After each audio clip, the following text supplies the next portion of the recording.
Hello aspirants, welcome back to competitive hunters. So ఈరోజు మనము ఇక్కడ ఈ సెషన్లో ఏన్షియంట్ హిస్టరీ మ్యారథాన్ అంటే HSC GD ఎగ్జామ్స్ వచ్చేస్తున్నాయి ఫిబ్రవరి నుంచి. సో ఇంకా నెక్స్ట్ కమింగ్ ఎగ్జామ్ కూడా RRB NTPC ఉంది. సో ఈ రెండు ఎగ్జామ్స్కి ఈ యొక్క సెషన్ అనేది మీకు యూజ్ అవుతూ ఉంటుంది. సో రెండు ఎగ్జామ్స్ టార్గెట్ గా పెట్టుకున్న వాళ్ళకి ఇది చూడొచ్చు ఈ యొక్క సెషన్.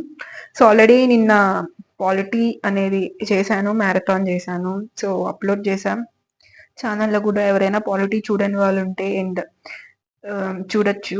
అండ్ ఇది మీకు ఒక రివిజన్ లాగా, క్విక్ రివిజన్ లాగా ఉంటుంది. అండ్ ఆల్సో టైం తక్కువ ఉంది, సో కవర్ చేయాలి, ఎంతో కొంత ఇంపార్టెంట్ టాపిక్స్ కవర్ చేయాలి అనుకున్న వాళ్ళకి కూడా ఇది ఒక ఇంపార్టెంట్ సెషన్ అయిపోతుంది. అండ్ ఆల్సో ఆల్రెడీ చదివిన వాళ్ళకి ఇది ఒక రివిజన్ లాగా అవుతుంది.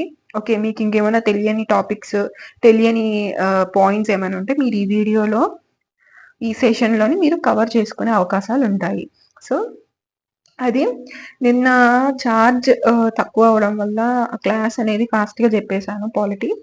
సో ఈరోజు ఆ ప్రాబ్లం ఏమీ లేదు, 100% ఛార్జ్ చేశాను ముందే. సో ఇంకా ఫాస్ట్ అప్ చేయాల్సిన అవసరం లేకుండా నీట్గా మనం అన్ని కూడా పాయింట్ వైజ్ అన్ని చెప్పుకుంటూ పోతాం ఏన్షియంట్ హిస్టరీలో.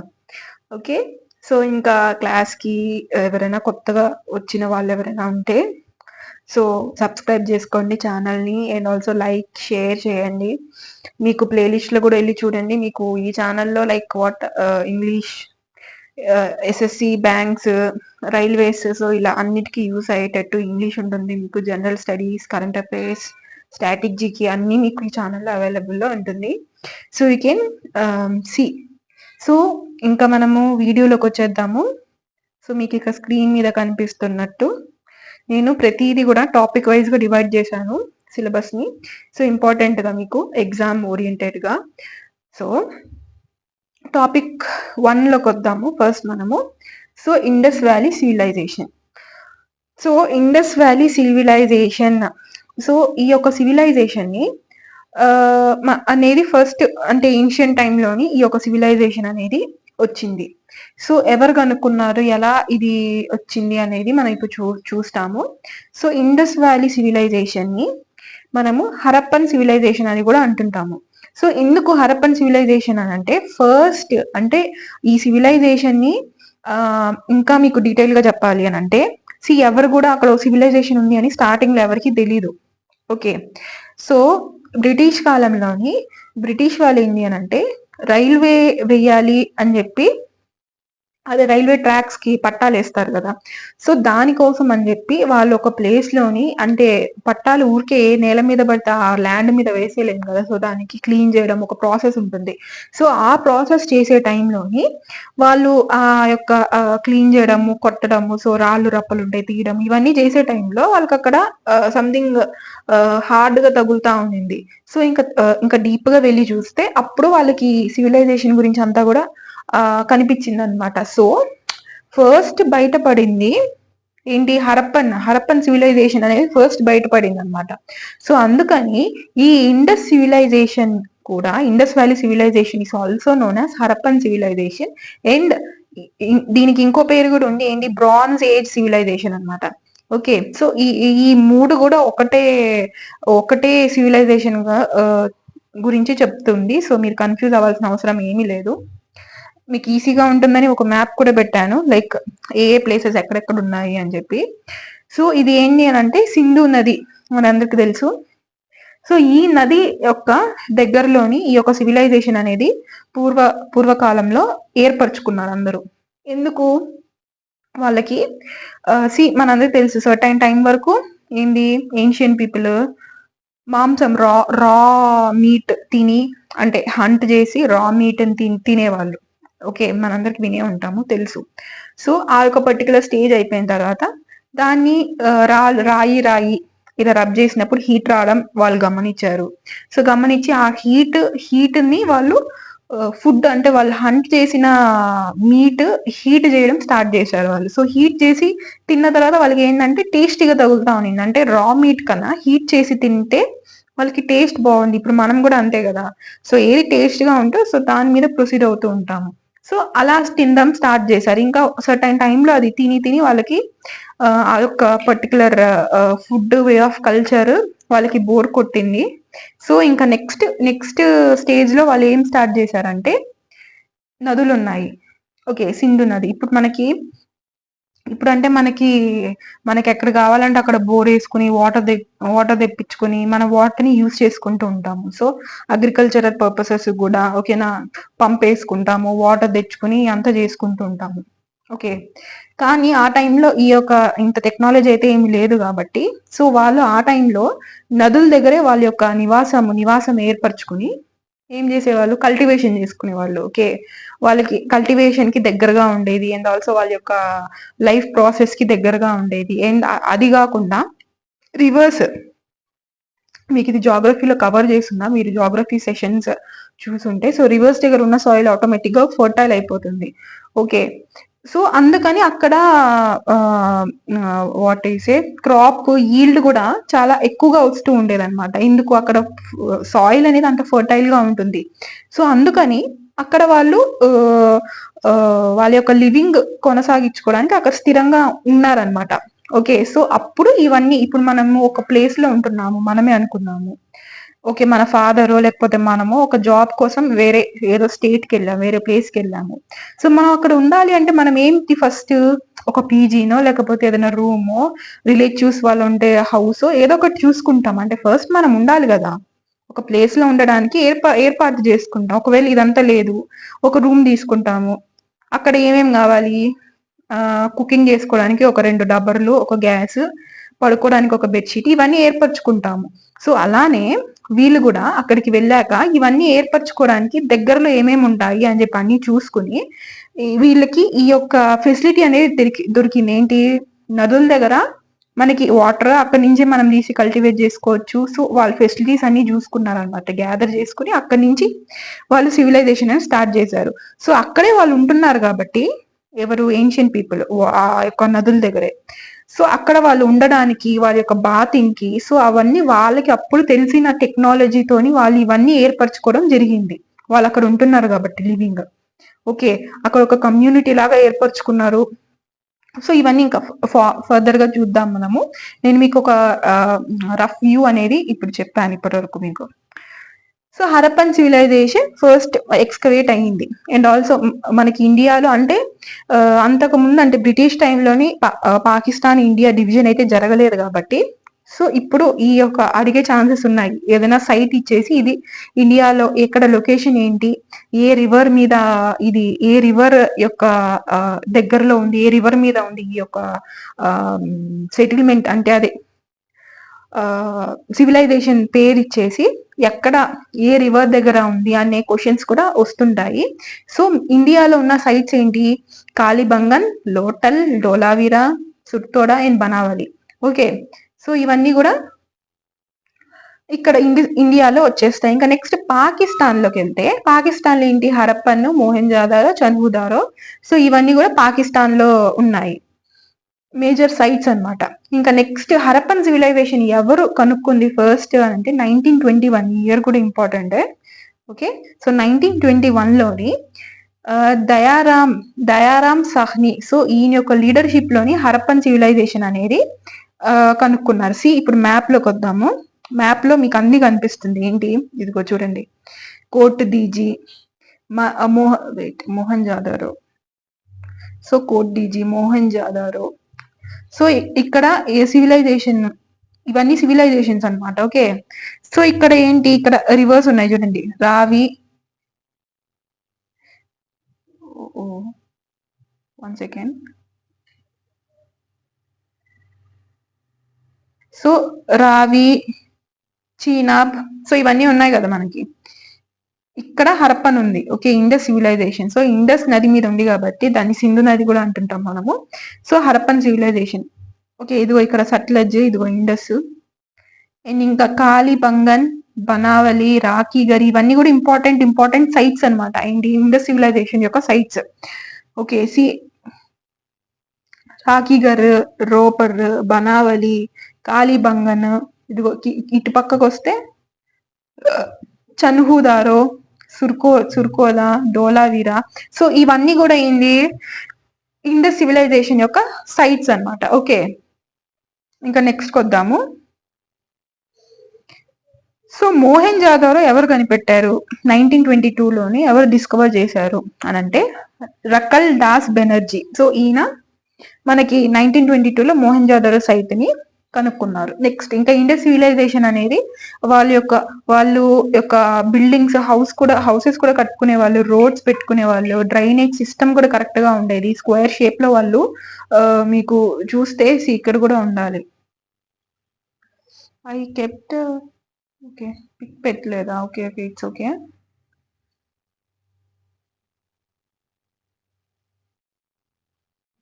సో రైట్ యాంగిల్స్ వచ్చేటట్టు ఆ యొక్క రోడ్స్ యొక్క కన్స్ట్రక్షన్ ఉండేది. అండ్ యూస్ చేసిన వాటర్ కూడా ఒక దగ్గరికి వెళ్ళేటట్టు వాళ్ళన్ని ఏర్పరచుకోవడం జరిగింది ఆ కాలంలోనే. అంటే వాళ్ళు ఆ టైంలోనే వాళ్ళు అంత చాలా ఫార్వర్డ్ గా ఆలోచించి అన్ని కన్స్ట్రక్షన్స్ అన్ని చేసుకోవడం అనేది జరిగింది. Okay, next Indus civilization. So citadel lower సిటీగా హైయర్ సిటీగా డివైడ్ చేయడం జరిగింది. అండ్ ఆల్సో హయ్యర్ పార్ట్ ని నాగర్ దుర్గా, సో నాగర్ దుర్గా అని అనేవారు. అండ్ లోవర్ పార్ట్ ని లోవర్ టౌన్స్ అని చెప్పి పిలిచేవాళ్ళు. సో గ్రేట్ బాత్ అనేది మీకు మోహెంజాదారో సైట్ లో దొరుకుతుంది. ఇది ఒక ఇంపార్టెంట్ బిట్ అనమాట. ఓకే, మోహెంజాదారో అనేది మోహెంజాదారోలోని గ్రేట్ బాత్ అనేది మీకు దొరికింది. ఓకే, ఇంకా నెక్స్ట్ కౌస్, షీప్స్, గోట్స్. ఇంకా వాళ్ళు ఏంటి అని అంటే ఇప్పుడు మనందరము ఫస్ట్ అంటే మన ఎర్లీ ఏజ్ లో మనకు తెలిసి చిన్నప్పుడు ఊహ తెలిసి తెలియని వయసులోని మనము ఎవరైనా సరే యూనివర్సల్ పెయింటింగ్ ఒకటి ఉంటుంది, వాళ్ళు ఆ పెయింటింగ్ గీస్తుంటారు. ఏంటో చెప్పనా? కొండల్లో అంటే ఒక ఇలా కొండలు గీస్తారు. ఏంటి? ఓహో, ఓకే, ఇలా కొండలు గీస్తారు. కొండలు గీసి సన్, ఈ కొండల మధ్యలో సన్ ఉన్నట్టు. ఇది యూనివర్సల్ ఎవరైనా డ్రాయింగ్ కానీ పెయింటింగ్ కానీ చేసేది ఇది. ఇంకోటి ఏం గీస్తుంటారు అని అంటే రివర్ గీస్తుంటారు. What happen?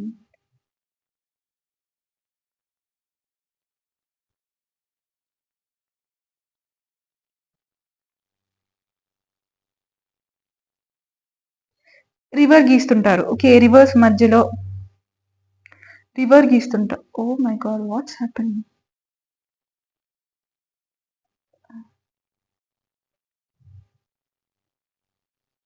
ఐ థింక్ ఏదో సెలెక్ట్ అయిపోయి ఇది ఇలా టార్చర్ చేస్తుంది. Something has happened. Okay, yeah. So universal గా, సో సారీ, ఇది డిస్టర్బెన్స్ జరుగుతుంది మధ్యలో. సో ఇలాగా నేను ఇందాక చెప్పినట్టు కొండలు గీస్తారు, సన్ గీస్తారు. ఓకే, నెక్స్ట్ ఏంటి, రివర్ గీస్తారు, రెయిన్బో గీస్తుంటారు. ఓకే, రివర్ గీస్తుంటారు ఒక పార్క్ లాగా. ఇలా రెయిన్బో గీస్తారు. లేదంటే పార్క్ లో గీసి ఇటు పక్క మనుషులు వెళ్ళేటట్టు ఇలా ఉంటుంది కదా, ఆర్క్ షేప్ లోని. సో ఇలాంటివి గీస్తుంటాం మనము. ఓకే, అది ఎవరైనా సరే చిన్నపిల్లల్లో ఫస్ట్ మీకు తెలుసుంటే డ్రాయింగ్స్ కానీ పెయింటింగ్స్ కానీ ఇవే గీస్తుంటారు. ఎందుకు గీస్తుంటాము ఇలాంటివి చిన్నప్పుడు అని అంటే మనము చుట్టూ చూసేది ఫస్ట్ అదే చూస్తాం మనము. సూర్యుడు, కొండలు, నీళ్లు, ఇవే మనం చూసేది ప్రకృతి మన చుట్టుపక్కల. సో మనకి డ్రాయింగ్ కూడా అదే గీయాలనిపిస్తుంది ఎర్లీ ఏజ్ లో, చిన్నతనంలోని. సో వాళ్ళు కూడా ఏంది, ఏన్షియంట్ పీపుల్ కూడా. సో ఇంకా లైక్ ఫార్మింగ్ చేసుకోవడము, ఇంకా వచ్చింది కల్టివేట్ చేసుకోవడం, ఇంకా తినడము. సో ఇదే కాకుండా వాళ్ళు అదర్ యాక్టివిటీస్ లో కూడా పార్టిసిపేట్ చేసేవాళ్ళు. ఏంటి, లైక్ పెయింటింగ్స్ వేసుకోవడము, లేదంటే బొమ్మలు గీయడము. వాళ్ళకు ఉన్న అక్కడ అప్పుడు వాళ్ళకి ఏమైతే మెటీరియల్స్ దగ్గరలో ఉన్నాయో వాటితో. సో దీన్ని బట్టి అంటే ఇప్పుడు మనం చెప్పుకుంటున్నాం కదా, కౌస్, షీప్స్, గోట్స్, ఇవన్నీ కూడా మనకి ఆ టైంలోని వీళ్ళు పెంచుకునే వాళ్ళు, డొమెస్టికేట్ అయి ఉన్న ఆ టైంలో ఉన్నాయి ఈ యొక్క యానిమల్స్. మనకి ప్రూఫ్స్ దొరుకుతున్నాయి అని చెప్పి చెప్పుకుంటున్నాం కదా. సో ఈ ప్రూఫ్స్ అనేది మనం ఇప్పుడు ఎలా చెప్పుకుంటున్నాము అని అంటే ఆ టైంలో ఉన్న వాళ్ళు ఎవరు ఈ టైంలో లేరు, అంటే వాళ్ళు ఆ టైంలో ఆబ్వియస్ గా ఎవరు ఉండరు కూడా. అంటే వాళ్ళు చెప్పారు, సో వాళ్ళు చెప్తే తెలిసింది మనకి అని చెప్పి అనుకోవడానికి. సో ఇటువంటివి మనకి ఎలా తెలుస్తాయి అని అంటే, ఒకటి వాళ్ళు అక్కడ రాక్స్ మీద కానీ, ఓకే, గీకడము అంటే షేప్ లో ఏదైనా పెయింటింగ్స్ దొరకడము, ఓకే, ఆ టైంలో చేసింది మనకు కనిపిస్తూ ఉంటాయి అన్నమాట. సో అంటే వాళ్ళు అది చూసుంటారు, వాళ్ళ యొక్క వాతావరణంలో ఉంది కాబట్టే వాళ్ళు పెయింటింగ్ అనేది వేయగలిగారు, లేకపోతే వాళ్ళు వేయలేరు కదా. సో ఇప్పుడు మనం ఎలాగో మన ఏన్షియంట్ పీపుల్ కూడా అంతే కదా. అంటే మనం ఇప్పుడు ఎలాగో చుట్టుపక్కల ఉన్నారు చూసింది, కొండలు, సూర్యుడు, వాటర్ మనం ఎలా వేసామో వాళ్ళు కూడా చూసుంటేనే వాళ్ళు వేసుంటారు. సో అందుకని సో దాని ద్వారా మనకి ఆ యొక్క పర్టికులర్ పీరియడ్ లో మనకి ఇవన్నీ ఎగ్జిస్ట్ అయ్యాయి అని చెప్పి మనకి తెలుస్తుంది. అండ్ ఇంకొక సోర్స్ ఏంటి అని అంటే కార్బన్ డేటింగ్, మీరు వినే ఉంటారు. ఓకే, సో అప్పుడు దానికి సంబంధించిన ఏమైనా ఫాజిల్స్ ఏమైనా ఉంటాయి అంటే బోన్స్, ఏదో ఏదో స్కెలిటన్స్, సో దాన్ని కార్బన్ డేటింగ్ చేస్తారు. ఓకే, సో కార్బన్ డేటింగ్ వల్ల అక్కడ అంటే లైక్ అది ఎన్ని సంవత్సరాల క్రితం అది అనేది డికే అయ్యింది, సో అది అనేది కార్బన్ డేటింగ్ లో తెలుస్తుంది. సో అప్పుడు అది ఎన్ని సంవత్సరాల క్రితము అంటే ఇప్పుడు చెప్తుంటారు ఆ యొక్క పర్టికులర్ 500 ADలో, సో ఈ టైంలో మనకి దొరికింది, ఆ టైంలో యానిమల్స్ ఇవి, సో ఆ టైంలో ఈ యానిమల్స్ ఉన్నాయని మనం ఎలా చెప్పగలుగుతున్నాం అంటే కార్బన్ డేటింగ్ ద్వారా మనం అనేది చెప్పగలుగుతాము. సో ఇప్పుడు నేను చెప్పిన ప్రాసెస్ ద్వారా. ఓకే, సో ఇదంతా కార్బన్ డేటింగ్ అండ్ ఇలా పెయింటింగ్స్ దీని ద్వారా మనకి తెలుస్తుంది. అండ్ కాపర్ ఆ టైంలో పర్టికులర్ టైంలోని కాపర్ ని ఎక్కువగా యూస్ చేసేవాళ్ళు. ఓకే, కాపర్ వీళ్ళ యొక్క సివిలైజేషన్ లో కాపర్ ని ఎక్కువ యూస్ చేసేవాళ్ళు యాజ్ ఏ వెపన్స్ టూల్స్ గా కాపర్ ని యూస్ చేసేవాళ్ళు. ఇంకా సో ఇది మనకి ఏంటి టాపిక్ 1 అయిపోయింది. నెక్స్ట్ మనం వేదిక్ సివిలైజేషన్ గురించి వద్దాము. Vedic literature. So Vedic literature ఏంటి అని అంటే మనకి 4 వేదాస్ ఉన్నాయి మనకి. ఓకే, ఇది ఏంటంటే ఎక్కువగా ఋగ్వేద అంటే ఏంటి, ఓకే, యజుర్వేద ఏంటి, ఇలాంటి క్వశ్చన్స్ అనేవి మీకు అబ్జర్వ్ చేయొచ్చు. సో మొత్తానికి 4 వేదాస్ అనేవి ఉన్నాయి. ఏంటి ఆ వేదాస్? ఋగ్వేద, యజుర్వేద, అథర్వవేద, సామవేద. ఓకే, సో మీరు వినే ఉంటారు, మనం అందరం కూడా యా మూవీ నేమ్ నాకు మూవీ నేమ్స్ గుర్తుండట్లా ఈ మధ్య. ఒక మూవీ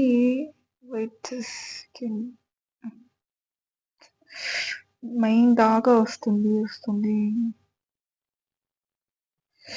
యా, విరూపాక్ష మూవీలోని మీరు వినే ఉంటారు అథర్వవేద అంటే హీరోయిన్ వాళ్ళ ఫ్యామిలీ గురించి చెప్తా ఉన్నప్పుడు, అంటే క్లైమాక్స్ లోని మా నాన్నగారు ఇలాగా అథర్వవేద అంతా నేర్చుకున్నారు, సో వాళ్ళ వైఫ్ కి బాడీ అంతా పడిపోయి ఉంటుంది. ఐ మీన్ అదే బాడీ అనేది చలనం ఉండదు కదా, హ్యాండ్స్ గానీ లెగ్స్ గానీ మూమెంట్.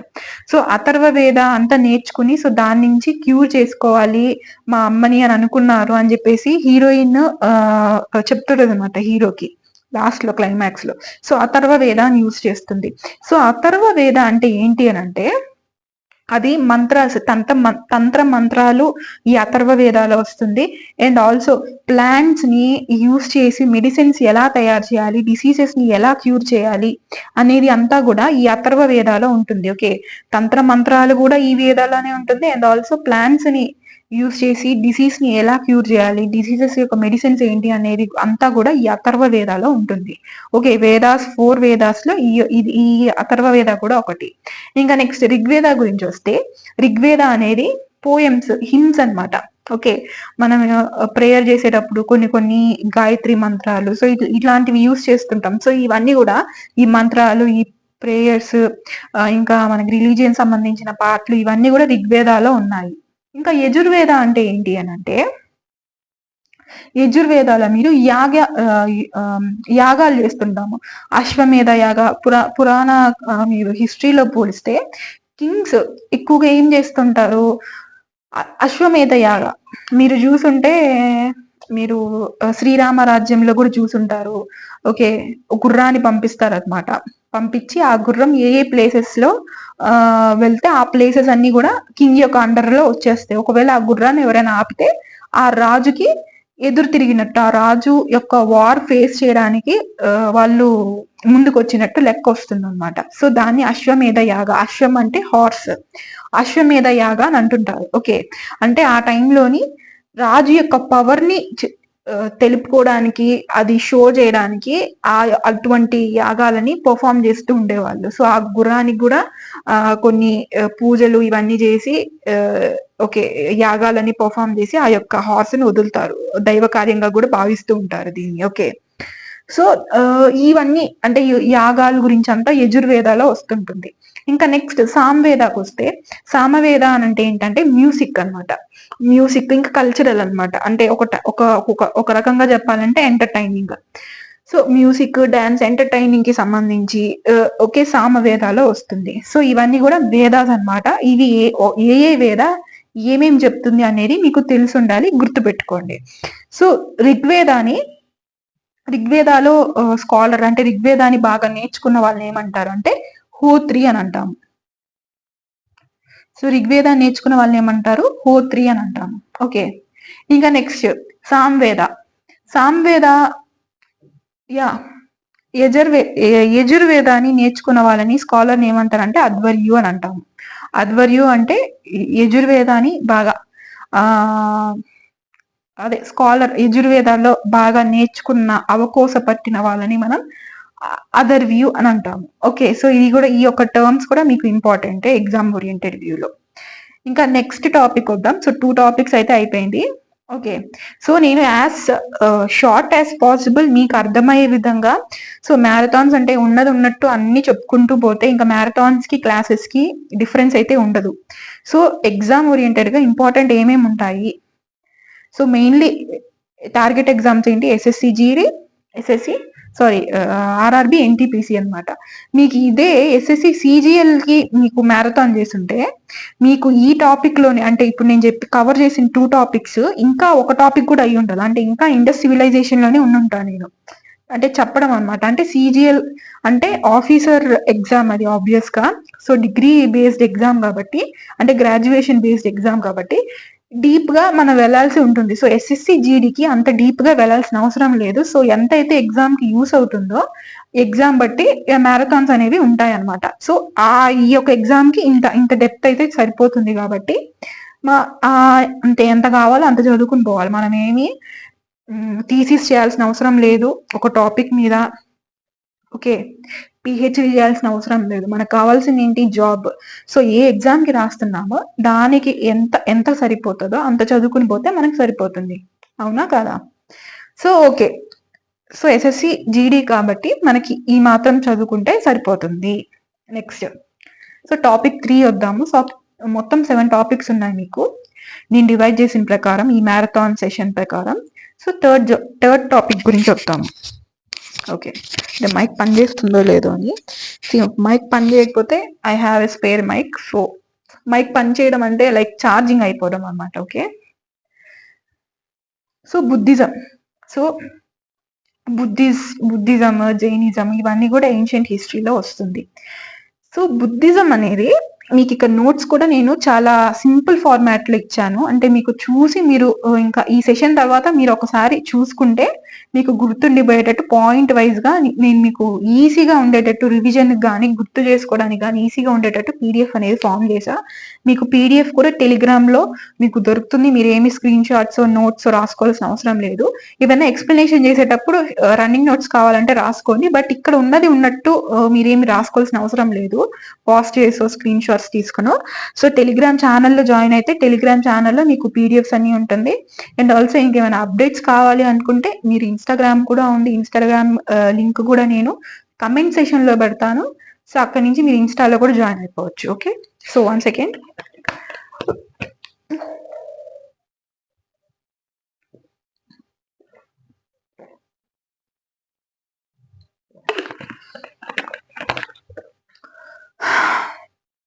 ఓకే, సో ఇంకా బుద్ధిజం. బుద్ధిజం గురించి వస్తే మనందరూ తెలుసు బుద్ధ. సో బుద్ధ వచ్చేసి 26 ఇయర్స్. సో 26 ఇయర్స్కి ఆయన ఆయన ఒక కింగ్ అన్నమాట. అంటే ఆయన father, mother Shuddhodana and Mahamaya అన్నమాట వాళ్ళ పేరెంట్స్, ఎవరు బుద్ధ యొక్క పేరెంట్స్. అండ్ ఆల్సో బుద్ధకి మ్యారేజ్ అయింది, ఒక సన్ కూడా ఉన్నాడు, రాహుల్ సన్ పేరు. అండ్ ఆల్సో వైఫ్ పేరు వచ్చేసి యశోధర. సో ఈ ఒక పర్టికులర్ టైంలోని ఆయన ఒక కింగ్ గా ఉన్నాడు. ఓకే. సో ఒకసారి బయటకి వెళ్తా బుద్ధకి ఏంటి అని అంటే ఒక ముసలివాడిని చూశారు, ఒక రోగిని చూశారు, ఓకే, ఒక డెడ్ బాడీని చూశారు, అంటే చనిపోయిన డెడ్ బాడీ. ఒక ఋషి అంటే మనం ఏమంటాము, ఋషి కాదు, సెయింట్ అన్నమాట. అంటే అన్ని వదిలేసి ఉంటారు కదా, సేజెస్, సెయింట్స్. సో ఆయన్ని చూశారు. సో ఈ నలుగురు అంటే 4 డిఫరెంట్ స్టేజెస్ కి సంబంధించిన నలుగురిని చూసినప్పుడు ఆయన మైండ్ లో ఒక టైప్ ఆఫ్ థాట్ అనేది రన్ అయింది. అంటే ఏంటి, లైఫ్ ఇలా కాదా? సో ఆయనకి ఒక క్వశ్చన్ మార్క్ అనేది రైజ్ అయింది, లైఫ్ అంటే ఏంటి అని. సో ఈ క్వశ్చన్ మార్క్ రైజ్ అవ్వడము, ఆయన దీనికి ఆన్సర్ అనేది ఎక్కడ దొరకలేదు ఆయనకి, సొల్యూషన్. సో ఆ ఆన్సర్ కోసం ఆయన ఫ్యామిలీని, ఇల్లుని, వైఫ్ని, సన్ని, ఇంకా రాజ్యాన్ని అంతా వదిలేసి, ఆ రాజ్యం అంటే ఆ యొక్క ఇప్పుడు రాజులకి ఎలా ఉంటుంది ట్రీట్మెంట్, సో ఆ లైఫ్, లగ్జరీ లైఫ్ ని అన్ని కూడా పక్కన పెట్టేసి ఆయన తపస్సు చేయడం స్టార్ట్ చేశారు. సో 6 ఇయర్స్ ఘోర తపస్సు తర్వాత ఆయనకి ఒక ఎన్లైట్మెంట్ అనేది జరిగింది. Okay, 6 years. సో 6 ఇయర్స్ తర్వాత ఆయనకి ఎన్లైట్మెంట్ జరిగింది. సో ఆ ఎన్లైట్మెంట్ నుంచి ఏమేమి బయటకు వచ్చాయి అని అంటే, మన లైఫ్ అంటే ఈ వరల్డ్ మొత్తం కూడా దుఃఖంతో నిండి ఉంది, అవునా కదా? దుఃఖంతో నిండి ఉంది. సో ఈ దుఃఖాన్ని మనము జయించాలి అని అంటే ఏం చేయాలి?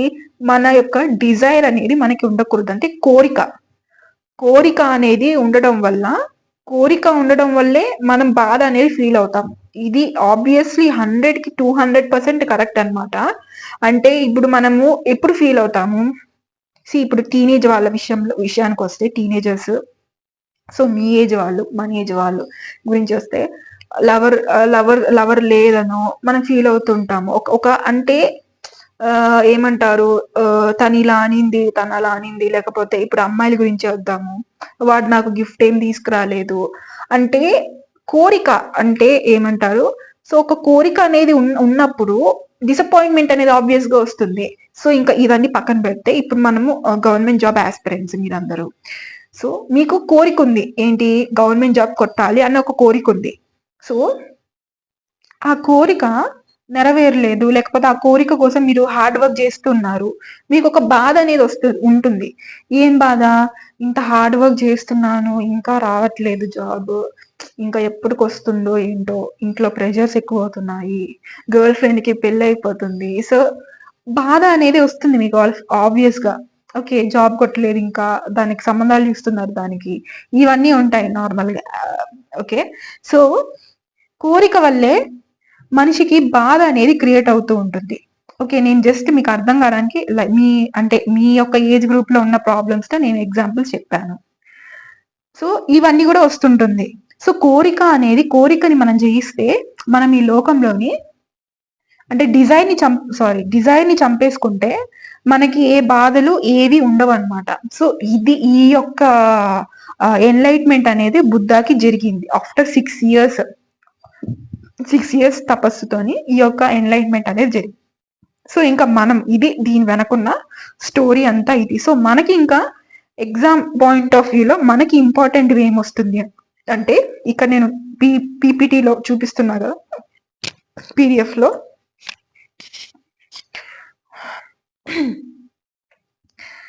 సో ఆయన mother, father Mahamaya, Shuddhodana, and wife, son Yashodhara and Rahul. ఇంకా ఈ తథాగత అంటుంటాము, సిద్ధార్థ అంటుంటాం, బుద్ధ అంటుంటాం, గౌతమ్ అంటుంటాం, ఇవన్నీ కూడా ఆయన పేర్లు.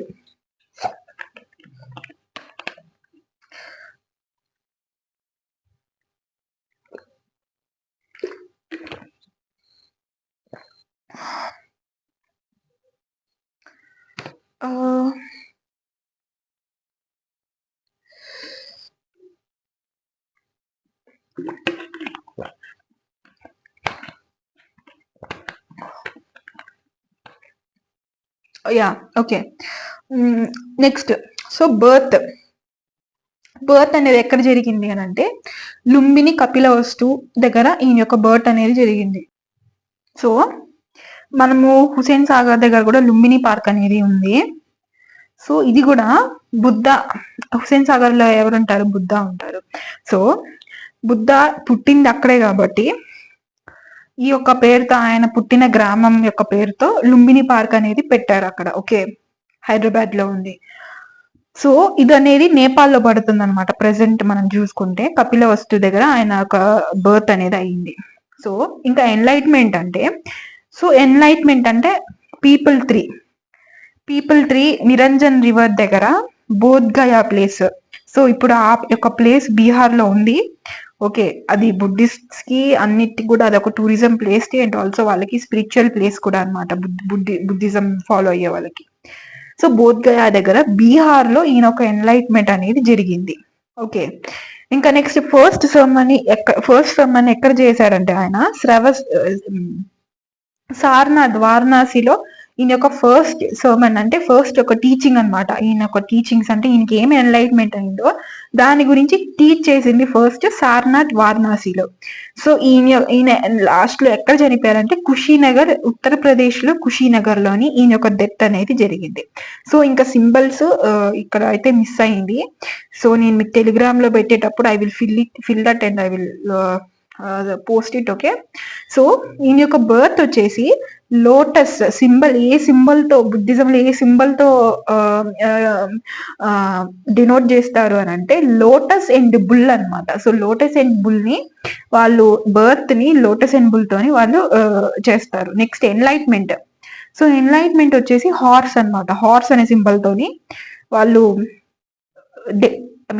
డినోట్ చేస్తుంటారు. నెక్స్ట్ వచ్చేసి ఫస్ట్ సర్మన్ వచ్చేసి వీల్. ఓకే, వీల్ తోని వాళ్ళు డినోట్ చేస్తూ ఉంటారు. నెక్స్ట్ ఇంకా డెత్ వచ్చేసి స్టూపాస్. మీరందరూ చూస్తుంటారు ఏంటి, బుద్ధిజంలో కానీ ఇక్కడ స్టూపాస్ అనేవి ఉంటుంటాయి. స్టూపాస్ అంటే డెత్ అయిన తర్వాత వాళ్ళ యొక్క ఆ యొక్క పర్సన్, ఫెమిలియర్ పర్సన్ యొక్క యాషెస్, ఆ యొక్క స్కెలిటన్ యొక్క ఇవి అన్ని కూడా వాళ్ళు స్టూపాస్ లో పైన టాప్ లో పెడుతుంటారు సెక్యూర్ చేసి. సో దాన్ని వాళ్ళు చాలా స్పిరిచువల్ గా అనుకుంటూ ఉంటారు. ఓకేనా, దాన్ని స్టూపాస్ అంటుంటాము. సో ఇది ఎగ్జామ్ కి జీడీకి అయితే అంతగా ఇంపార్టెంట్ లేదు, బట్ వచ్చింది కాబట్టి చెప్తున్నా నేను. ఓకే, పీడిఎఫ్ లో. నెక్స్ట్ ఇంకా ఫస్ట్ బుద్ధిస్ట్ కౌన్సిల్. సో ఇది అనేది చాలా చాలా ఇంపార్టెంట్ మనకి. లొకేషన్స్, ఏ ఇయర్, ఎవరు కింగ్, ఏ కింగ్ ఇది జరిపించారు అన్నది. Okay, so first Buddhist council వచ్చేసి రాజ్గృహలో జరిగింది. ఎవరు? ఫస్ట్ అజాత శత్రు.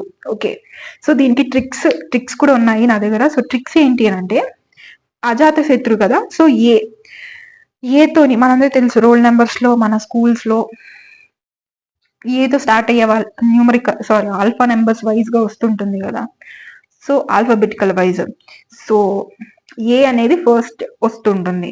సో ఫస్ట్ బుద్ధిస్ట్ కౌన్సిల్ కూడా ఏ అనే లెటర్ తోనే స్టార్ట్ అవుతుంది. ఎవరు? కింగ్ అజాత శత్రు యొక్క లీడర్షిప్ లోని రాజ్గృహలోని 483, ఎక్కడ 483 బీసీలోని ఈ యొక్క ఫస్ట్ కౌన్సిల్ అనేది జరిగింది. ఇంకా second council. So second council వచ్చేసి వైశాలి దగ్గర జరిగింది. అండ్ 383 బీసీ కాల అశోక ఈ యొక్క కింగ్ అనేది. సో 1, 3 అనేది ఏంటి? ఆడ్ నెంబర్స్, అవునా కదా. సో 1, 3 అనేది, సో టోటల్ గా 4 బుద్ధిస్ట్ కౌన్సిల్స్ అనేవి జరిగాయి. So 1, 3 odd numbers, 2, 4 even numbers, అవునా కదా. సో 1, 3 వచ్చేసి ఏతో స్టార్ట్ అయ్యే కింగ్స్ అంటే అజాత శత్రు, Ashoka. So second 2 and 4 second council and also fourth Buddhist council వచ్చేసి కాల అశోక, కనిష్క అంటే కేకే. ఓకే, సో ఇలా గుర్తు పెట్టుకోండి. ఈ ఆడ్ నెంబర్స్, ప్రైమ్ నెంబర్స్ అనేవి అది ఆబ్వియస్ గా మనకి గుర్తు పెట్టుకోవాల్సిన, అంటే అది గుర్తు ఉంటాయి మనకి ఆబ్వియస్ గా బ్రెయిన్ లోని. సో దానికి పర్టికులర్ గా మీరు ఏమి గుర్తు పెట్టుకోవాల్సిన అవసరం లేదు, మెమరీ వేస్ట్ చేసుకుని. సో అందుకని ఇలా గుర్తు పెట్టుకోండి. సో ఫస్ట్ 1, 3 అజాత శత్రు, ఏతో వస్తుంది అశోక. నెక్స్ట్ 2, 4 కేతో వస్తుంది Kala Ashoka, Kanishka. Okay. So second council ఏంది, వైశాలిలో జరిగింది 383 బీసీలోని కాల అశోక హెల్ప్ చేశాడు. ఇంకా నెక్స్ట్ థర్డ్ బుద్ధిస్ట్ కౌన్సిల్ వచ్చేసి పాతలిపుత్ర 250 బీసీ. అశోక దీని యొక్క కింగ్ ఎవరు, అశోక యొక్క లీడర్షిప్ లోని ఈ యొక్క సెరమనీ అనేది జరిగింది. ఇంకా next so fourth Buddhist council వచ్చేసి కుండల్వన్. సో కుండల్వన్ అనే ప్లేస్ లో జరిగింది.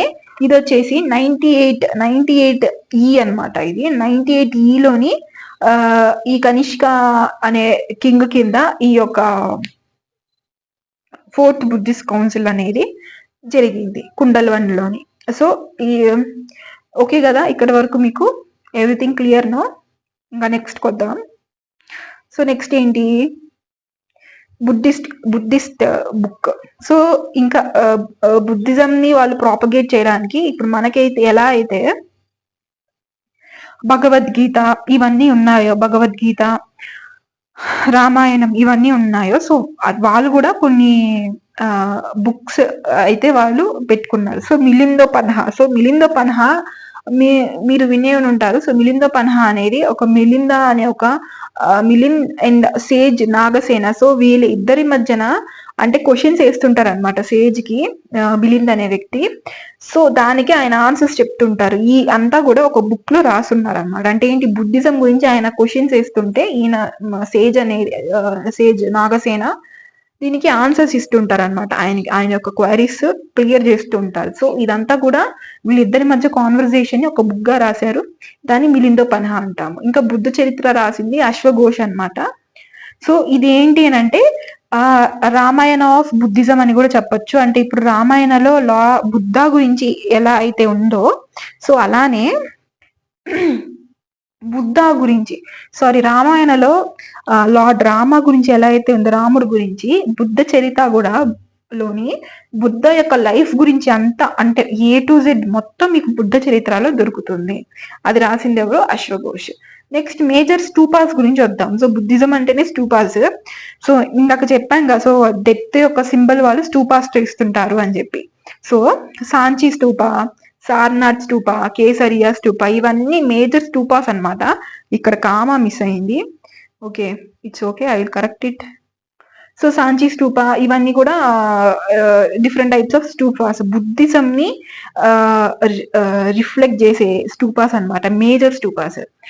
సో సాంచి స్తూప ఎక్కడుంది, మధ్యప్రదేశ్ లో ఉంది. సారనాథ్ స్తూప ఎక్కడుంది, సారనాథ్ స్తూప కూడా మధ్యప్రదేశ్ లో ఉంది. కేసరియా స్తూప వచ్చేసి బీహార్ లో ఉంది. ఓకే. సో సాంచి స్తూపాని ఫస్ట్ కనుక్కునింది జనరల్ టైలర్ అనమాట. 1818 లోని సాంచి స్తూపాని కనుక్కున్నాడు. ఓకే. సో ఇక్కడితో మన బుద్ధిజం అనేది ఎండ్ అయిపోతుంది. నెక్స్ట్ జైనిజం గురించి వద్దాము. సో టాపిక్ 4 వచ్చి జైనిజం. సో జైనిజం అని అంటే సో జైనిజంలోని తీర్థంకరాస్ ఉంటారు.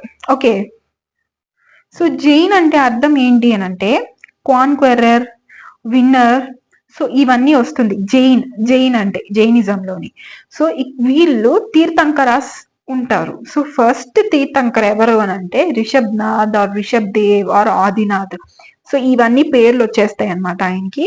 ఇంకా లాస్ట్ తీర్థంకరాస్ టోటల్ గా 24 తీర్థంకరాస్ ఉన్నారు. ఎంతమంది ఉన్నారు, 24 తీర్థంకరాస్ ఉన్నారు. సో లాస్ట్ తీర్థంకర మహావీర్ జైన్ అనమాట. సో ఈయనే లాస్ట్ తీర్థంకర. సో ఈయన్ని వాళ్ళు ఒక గాడ్ గా ఒక హెడ్ గా వాళ్ళ యొక్క మతానికి వాళ్ళు ప్రే చేసుకుంటూ ఉంటారనమాట, మహావీర్ జైన్ అనమాట. సో ఈయన మహావీర్ జైన్ 30 years కి బుద్ధ వచ్చేసి 6 years అదే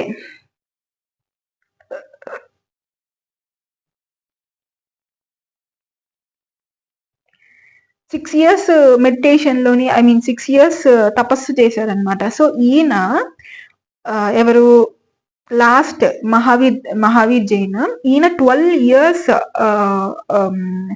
తపస్సు అనేది చేయడం జరిగింది. సో 12 years తర్వాత ఈయనకి ఇప్పుడు ఎలా బుద్ధాకి జ్ఞానోదయం అయిందో, సో జైన్ కూడా ఈ యొక్క మహావీర్ జైన్ కూడా 12 years డబల్ అనమాట. అంటే నేను ఎందుకు చెప్తున్నా అంటే కన్ఫ్యూజ్ అవుతుంటారు. So Buddha 6 years, Mahavir Jain 12 years. So Vardhaman అని కూడా అంటుంటాం ఆయన్ని, మహావీర్. సో 30 years కి ఈయనకి ఈ యొక్క ఎన్లైట్మెంట్ అనేది జరిగింది. సో ఈయన ఎక్కడ పుట్టారు అని అంటే కుందగ్రామ్. ఎక్కడ? కుందగ్రామ్, వైశాలి 540 BCలోని ఈయన యొక్క బర్త్ అనేది జరిగింది. నెక్స్ట్ ఈయనకి ఎన్లైట్మెంట్ ఎక్కడ జరిగింది అంటే సాల్-3 దగ్గర జరిగింది. రిజుపాలిక రివర్ దగ్గర, జ్రింబింక్ విలేజ్ దగ్గర ఈయనకి ఎన్లైట్మెంట్ అనేది జరిగింది. So సాల్-3, Rijupalika river. బుద్ధకి ఎక్కడ జరిగింది? నిరంజన రివర్. ఓకే. పీపుల్ ట్రీని సైంటిఫిక్ గా కూడా ఏమంటామంటే సైంటిఫిక్ గా రిలీజియాసా అని అంటుంటాము. సో నాకు ప్రొనౌన్సియేషన్ అంత కరెక్ట్ గా రావట్లేదు. సో ఫైకస్ రిలీజియాసా అంటుంటాము. ఓకే. సో ఈ యొక్క పేరు మీరు ఎక్కడ వినుంటారు అంటే నేను చెప్పనా, కలేజా మూవీ చూసారా అందరూ? సో కలేజా మూవీలోని మహేష్ బాబు అనుష్క మీట్ అవ్వడానికి వెళ్తుంది మహేష్ బాబు. సో మహేష్ హాస్పిటల్లో ఉంటారు. సో అనుష్క వల్లే మహేష్ కి హాస్పిటల్ ఉండాల్సిన పరిస్థితి వస్తుంది. మీరు ఆ మూవీ చూస్తుంటే తెలిసి ఉంటది. సో అప్పుడు ఒక గిఫ్ట్ లాగా తీసుకొచ్చి ఒక మొక్కని ఇస్తుంది అనమాట. సో ఇది నాకు చాలా ఇష్టము, మా పేరెంట్స్ కన్నా నాకు ఇది చాలా ఇష్టము అని చెప్పి ఆ మొక్కని ఇవ్వడం జరుగుతుంది అనమాట. సో అప్పుడు చెప్తుంది ఫైకస్ రిలీజియాసా ఇది అని చెప్పి ఇస్తే వాడు కోపం వస్తుంది అనమాట మహేష్ కి. సో తొక్కేస్తాడు దాన్ని. సో అదే అనమాట ఫైకస్ రిలీజియస్ అంటే అనుష్క వెళ్ళి ఆ యొక్క నేపాల్కి వెళ్ళి అక్కడికి వెళ్ళి ఆ చెట్టు అక్కడి నుంచి తెచ్చుకునేది కాదు. సో దాని యొక్క బ్రీడ్స్ అనేవి ఉంటుంటాయి కదా. ఓకే. బ్రీడ్స్ అంటే అదే దాని యొక్క మొక్కలు చాలా దగ్గర ఉండుంటాయి కదా. సో అది అనమాట. ఓకే. ఫైకస్ రిలీజియాసా పీపుల్ ట్రీ అది. ఓకే.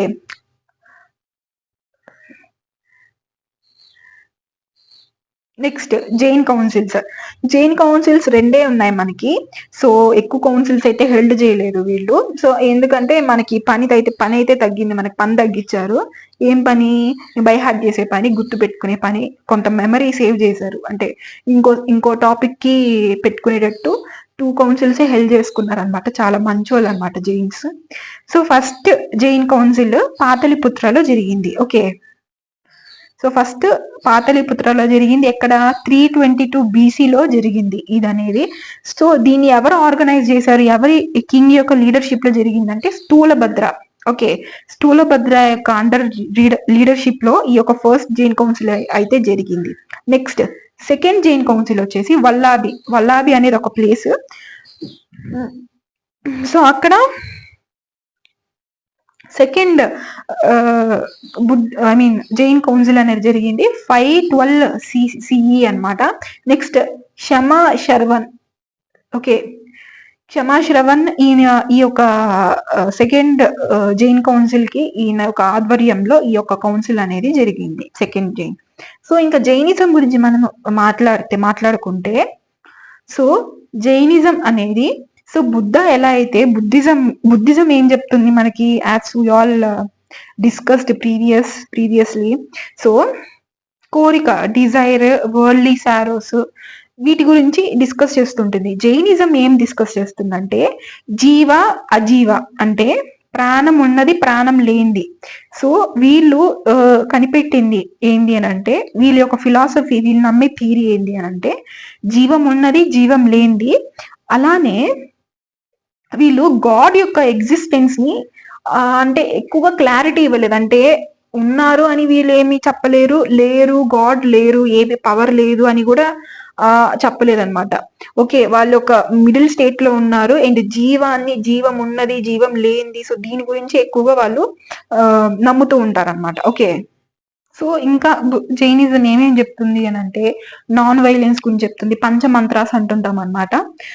సో నాన్ వైలెన్స్ గురించి చెప్తుంది. అండ్ ఆల్సో దొంగతనం చేయకూడదు అని చెప్తుంటుంది. అండ్ ఆల్సో ప్రాపర్టీస్ గెయిన్ చేసుకోవడము. సో ఇవన్నీ వీటికి అన్ని పంచమంత్రాస్ అంటే ఇప్పుడు ఎలాగా డాక్టరిన్స్ అనొచ్చు, కొన్ని లాస్ అనొచ్చు, అంటే మనకి మీకు అర్థమయ్యేటట్టు చెప్పాలంటే. సో ఇవన్నీ వాళ్ళు ఫాలో అవుతుంటారు.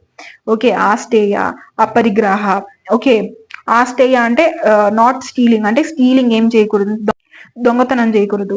అండ్ అపరిగ్రహ అంటే ప్రాపర్టీస్, అంటే ప్రాపర్టీస్ ఎక్వైర్ చేసుకోవడం, ప్రాపర్టీస్ పోగు చేసుకోవడం, ఈ అపరిగ్రహ అని చెప్పొచ్చు.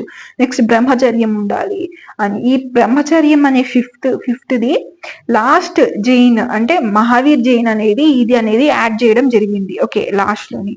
సో ఈ యొక్క ఫిలాసఫీస్ అన్నిటిని జైనిజంలోని వాళ్ళు చెప్తారు అండ్ వాళ్ళు డిస్కస్ చేసుకుంటారు. ఓకే, మనం డిస్కస్ చేసుకుంటే మనం చెప్పేది. ఇంకా వీళ్ళ యొక్క ఆచరణలు ఏమేమి ఉంటాయి అంటే సల్లేఖన అని ఉంటుంది. అంటే సల్లేఖన అంటే ఏంటి అని అంటే వీళ్ళు ఒక మోక్షము అంటే ఇప్పుడు హిందూయిజంలో మోక్షం అంటారు, ముక్తి, భుక్తి, ఇటువంటివన్నీ యూజ్ చేస్తుంటారు. జైనిజంలో వాళ్ళు ఏం నమ్ముతారు అంటే సల్లేఖన అనే ఒక ప్రాసెస్ ఉంది. సో ఈ ప్రాసెస్ లోని ఈ ప్రాసెస్ ఏంటి, ఈ యొక్క మెథడ్ ఏంటి అని అంటే ఫాస్టింగ్ ఉంటూ, ఓకే, అంటే ఫుడ్ ఏమి తీసుకోకుండా ఫాస్టింగ్ ఉంటూ అంటిల్ యువర్ డెత్, అంటే అలానే చనిపోవడం అనమాట. అంటే ఫాస్టింగ్ ఉంటూ ఏమీ ఫుడ్ తీసుకోకుండా అలానే చనిపోవడం. సో ఈ యొక్క మెథడ్ ని వాళ్ళు సల్లేఖన మెథడ్ అంటారు. దీన్ని ప్యూరిఫై అవ్వడం, వాళ్ళు సోల్ ని ప్యూరిఫై చేసుకోవడము, ఇటువంటివన్నీ వాళ్ళు అది నమ్ముతూ ఉంటారు అనమాట. ఫాస్టింగ్ తోని వాళ్ళ యొక్క డెత్ వాళ్ళు తెచ్చుకోవడం, దాన్ని సల్లేఖన మెథడ్ అంటారు. సో ఈ యొక్క మెథడ్ ని ఫాలో అయ్యి ఒక కింగ్, అది కూడా ఒక మౌర్యన్ కింగ్, ఈ యొక్క మెథడ్ ని ఫాలో అయ్యి డెత్ అనేది అయ్యింది ఆ యొక్క కింగ్. సో ఆ కింగ్ పేరేంటి, ఆ కింగ్ ఎవరు అనేది మీరు కింద కమెంట్ చేయండి. ఓకే, చాలా ఫేమస్ కింగ్ మౌర్యన్ డైనాసిటీలో ఆయన. అండ్ ఇంకా సో ఫస్ట్ తీర్థంకర రిషబ్నాథ్ కదా. సో రిషబ్నాథ్ యొక్క సన్ ఉన్నారు, ఎవరంటే ఆయన పేరు బాహుబలి అంటే మీరు మన ప్రభాస్ అని అనుకోవద్దు. సో బాహుబలి అని అంటే ఈయన యొక్క సన్ పేరు అనమాట బాహుబలి. సో కర్ణాటకలో ఈ ఒక ప్లేస్ ఉంది శ్రవణ బల్గేలోం అని చెప్పి. ఈ యొక్క బాహుబలి యొక్క స్టాచ్యూ, ఒక పెద్ద స్టాచ్యూ అనమాట. అది కొన్ని ఫీట్స్ ఉంటుంది, నాకు నెంబర్ గుర్తులేదు. సో అంత పెద్ద స్టాచ్యూ 10 years కి ఒకసారి అక్కడ మస్తకాభిషేకం అనేది జరుగుతూ ఉంటుంది. సో జైనిజం గురించి వచ్చేసింది కాబట్టి వాటికి రిలేటెడ్ గా ఉన్న ప్లేసెస్ ఏమైనా ఉంటే బుక్స్ ఇవన్నీ మనం చెప్పుకోవాలి కాబట్టి చెప్తున్నా. సో ఇక్కడ 10 years కి ఒకసారి మహామస్తకాభిషేకం అనేది జరుగుతూ ఉంటుంది అనమాట. ఓకే, ఇది అనేది చాలా ఫేమస్, చాలా జైనిజం కి చాలా ఒక మంచి ఈవెంట్ లాగా ఉంటూ ఉంటుంది. ఇంకా నెక్స్ట్ టెంపుల్స్ గురించి వస్తే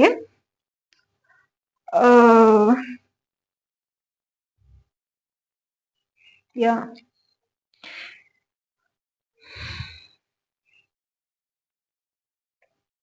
సో ఇంకా టెంపుల్స్ గురించి వస్తే మౌంట్ అబూ మీద వీళ్ళ యొక్క టెంపుల్ అయితే ఉంది, దిల్వారా జైన్ టెంపుల్ అనమాట. సో దిల్వారా జైన్ టెంపుల్ రాజస్థాన్ లో మౌంట్ అబూ మీద ఉంది. సో ఇది వాళ్ళకి అన్నిటికీ స్పిరిచువల్.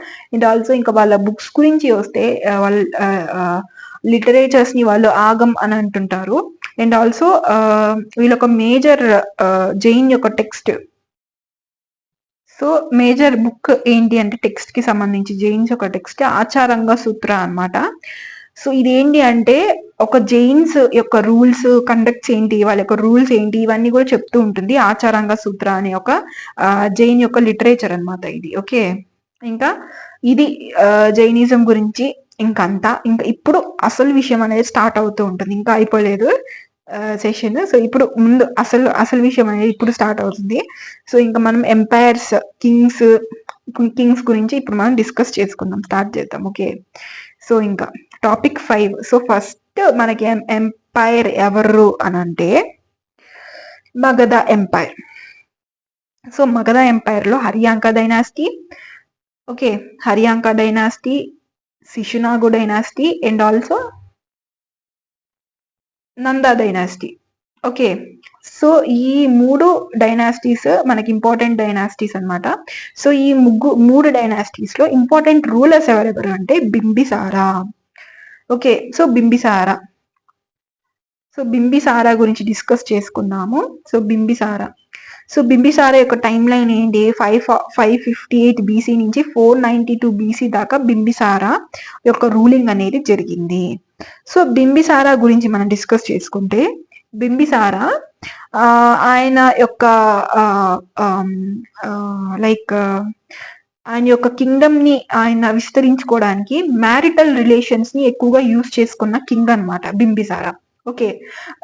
ఓకే. మ్యారిటల్ ద్వారా అంటే అమ్మాయిల్ని పెళ్లి చేసుకుని డిఫరెంట్ కింగ్డమ్స్ దగ్గర వాళ్ళ దగ్గర పెళ్లి చేసుకుని అమ్మాయిల్ని, దాని ద్వారా ఈయన యొక్క కింగ్డమ్ ని ఈయన విస్తరించుకోవడం అంటే స్ప్రెడ్ చేసుకోవడం అనేది జరుగుతుంది. సో ఆ పాలసీ, మ్యారిటల్ పాలసీ ద్వారా ఈయన స్ప్రెడ్ చేసుకున్నారు ఎవరు? Bimbisara.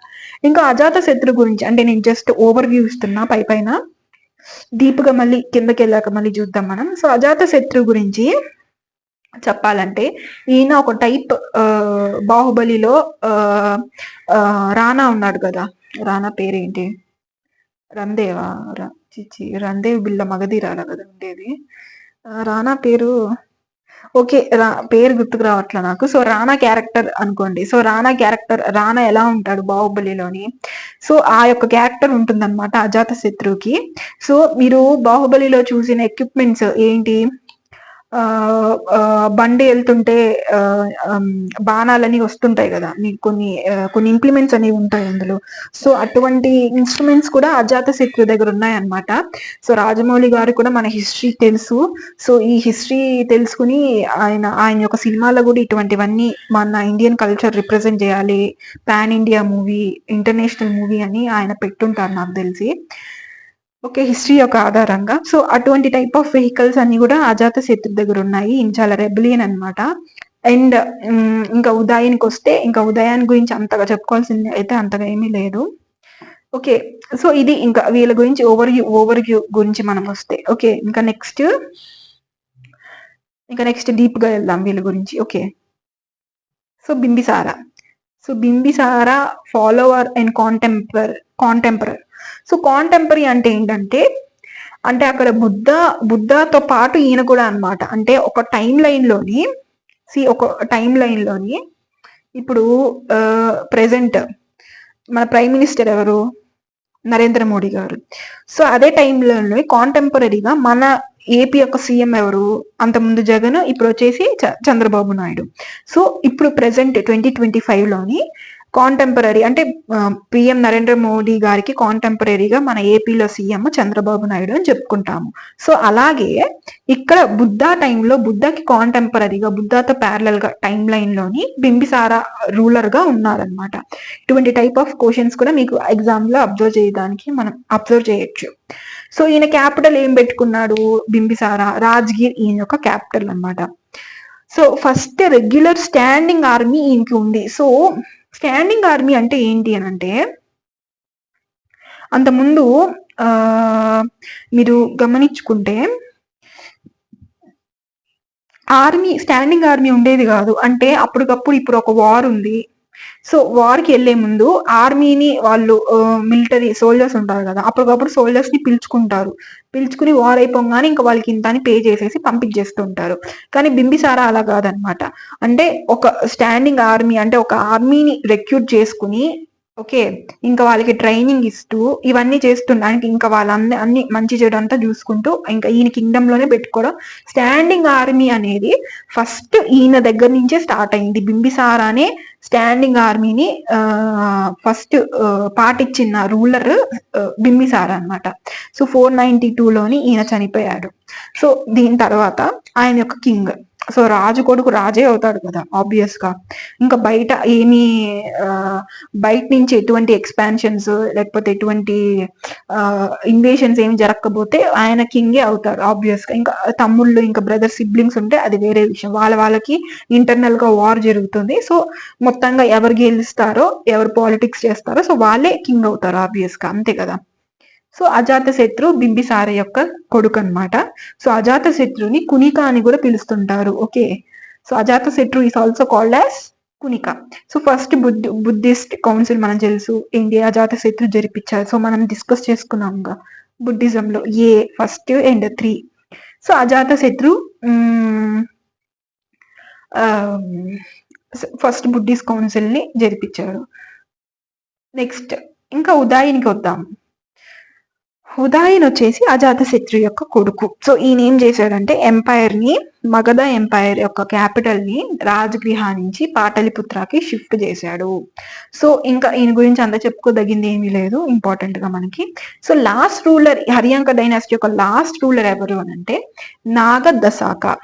Okay, so Nagadasaka last ruler అన్నమాట. సో నాగదశాక యొక్క మినిస్టర్. ఓకే, సో నాగదశాక కింద శిశునాగ అనే వ్యక్తి మినిస్టర్ గా ఉండేవాడు అనమాట. మినిస్టర్ ని మనము అప్పుడు వాళ్ళు అమాత్య అని చెప్పుకునేవాళ్ళు. అమాత్య. ఓకే, అమాత్య అంటే ఏంటి? మినిస్టర్ అన్నమాట. సో ఒక మినిస్టర్ గా ఉండేవాడు శిశునాగ. సో ఆయన్ని నాగదశాకని ఈయన రీప్లేస్ చేసి కింగ్ గా అయ్యాడు. సో అప్పటి నుంచి శిశునాగ డైనాసిటీ ఎంపైర్ లోకి వచ్చింది. ఓకే, పరిపాలనలో వచ్చింది. Okay, Shishunaga dynasty.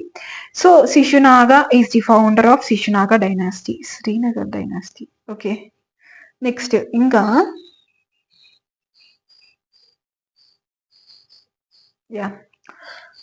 సో ఈయన క్యాపిటల్ ఏంది? మళ్ళీ వైశాలికి షిఫ్ట్ చేసుకున్నాడు ఈయన యొక్క క్యాపిటల్. సో క్యాపిటల్స్ కూడా మీకు ఇంపార్టెంట్. ఎవరు ఎక్కడి నుంచి ఎక్కడ ఏ డైనాసిటీ రూలర్ షిఫ్ట్ చేశారు అని కూడా అడుగుతూ ఉంటారు.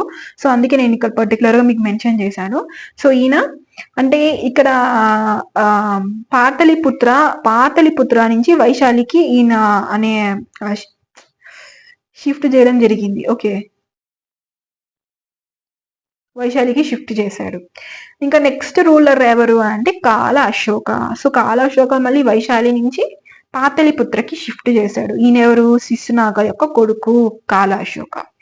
ఓకే, ఇంకా next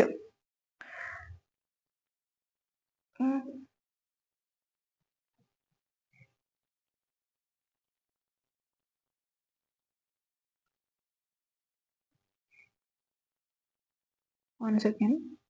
yeah, so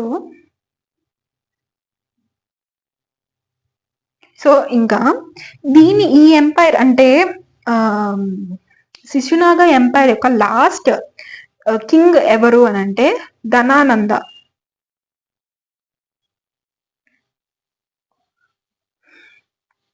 one second, I think something was lost. So మనం ఒకసారి సీక్వెన్స్ చూద్దాము. ఓకే, ఏంటి అని అంటే I will just hide my. Okay, so ఇక్కడ నాకు రాయడానికి స్క్రీన్ మీద ప్లేస్ సరిపోట్లా. సో అందుకని I hide myself for some time. So first ఏ dynasty? First Haryanka dynasty. Okay,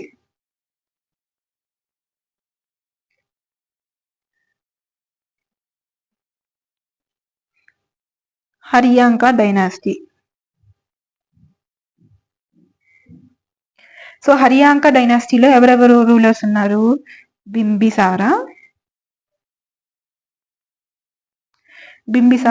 మీరు కూడా నాతో పాటు గుర్తు చేసుకోండి మనం చదివింది. అజాతశత్రు. ఇంకా ఎవరు నెక్స్ట్? ఉదాయన్. సో ఈ ముగ్గురు హరియాంక డైనాసిటీ యొక్క major rulers. So last ruler ఎవరు? సో నాగదశాక వచ్చేసి లాస్ట్ రూలర్ అనమాట. So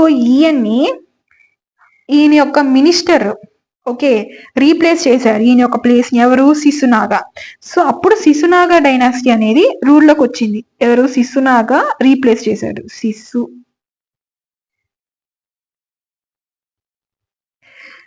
so Shishunaga. నెక్స్ట్ కాల అశోక అనమాట. నెక్స్ట్ కాల అశోక లాస్ట్ రూలర్. సో కాల అశోకని నంద మహాపద్మనంద. ఓకే, సో కాల అశోక శిశునాగ డైనాసిటీలోని కాల అశోకాని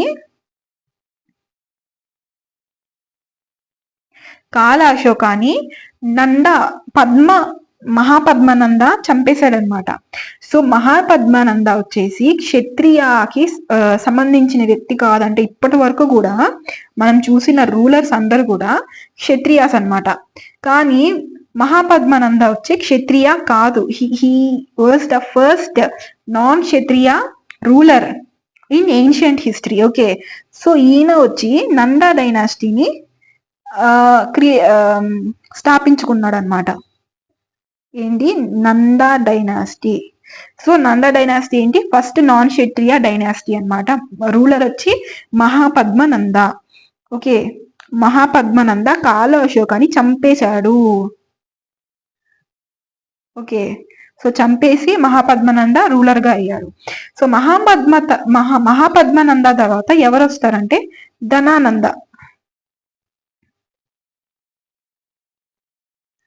సో ధనానంద వస్తాడు మహాపద్మానంద తర్వాత. సో ధనానంద లాస్ట్ అనమాట. సో ఈ ధనానందే అన్న వ్యక్తి అంతగా అంటే ఈయన ఒక సెల్ఫిష్ అనమాట. ఎప్పుడైనా సరే డబ్బులు అంటే పేదల దగ్గర నుంచి డబ్బులు తీసుకోవడం, రాజ్యంలో ఉన్న ప్రజల దగ్గర నుంచి డబ్బులు లాక్కోవడం, ఇదొక్కటే తెలుసు అనమాట ఆయనకి. సో మిగతావి ఎక్కువగా పరిపాలించడం, వాళ్ళ యొక్క మంచి చెడు చూడడం, ఇదంతా అంతగా పట్టించుకునేవాడు కాదు. ఎప్పుడు మనీ మనీ కమర్షియల్ గా ఉండేవాడు. సో అందుకని ఏంటి అని అంటే ఈయన్ని రీప్లేస్ చేసి with the help of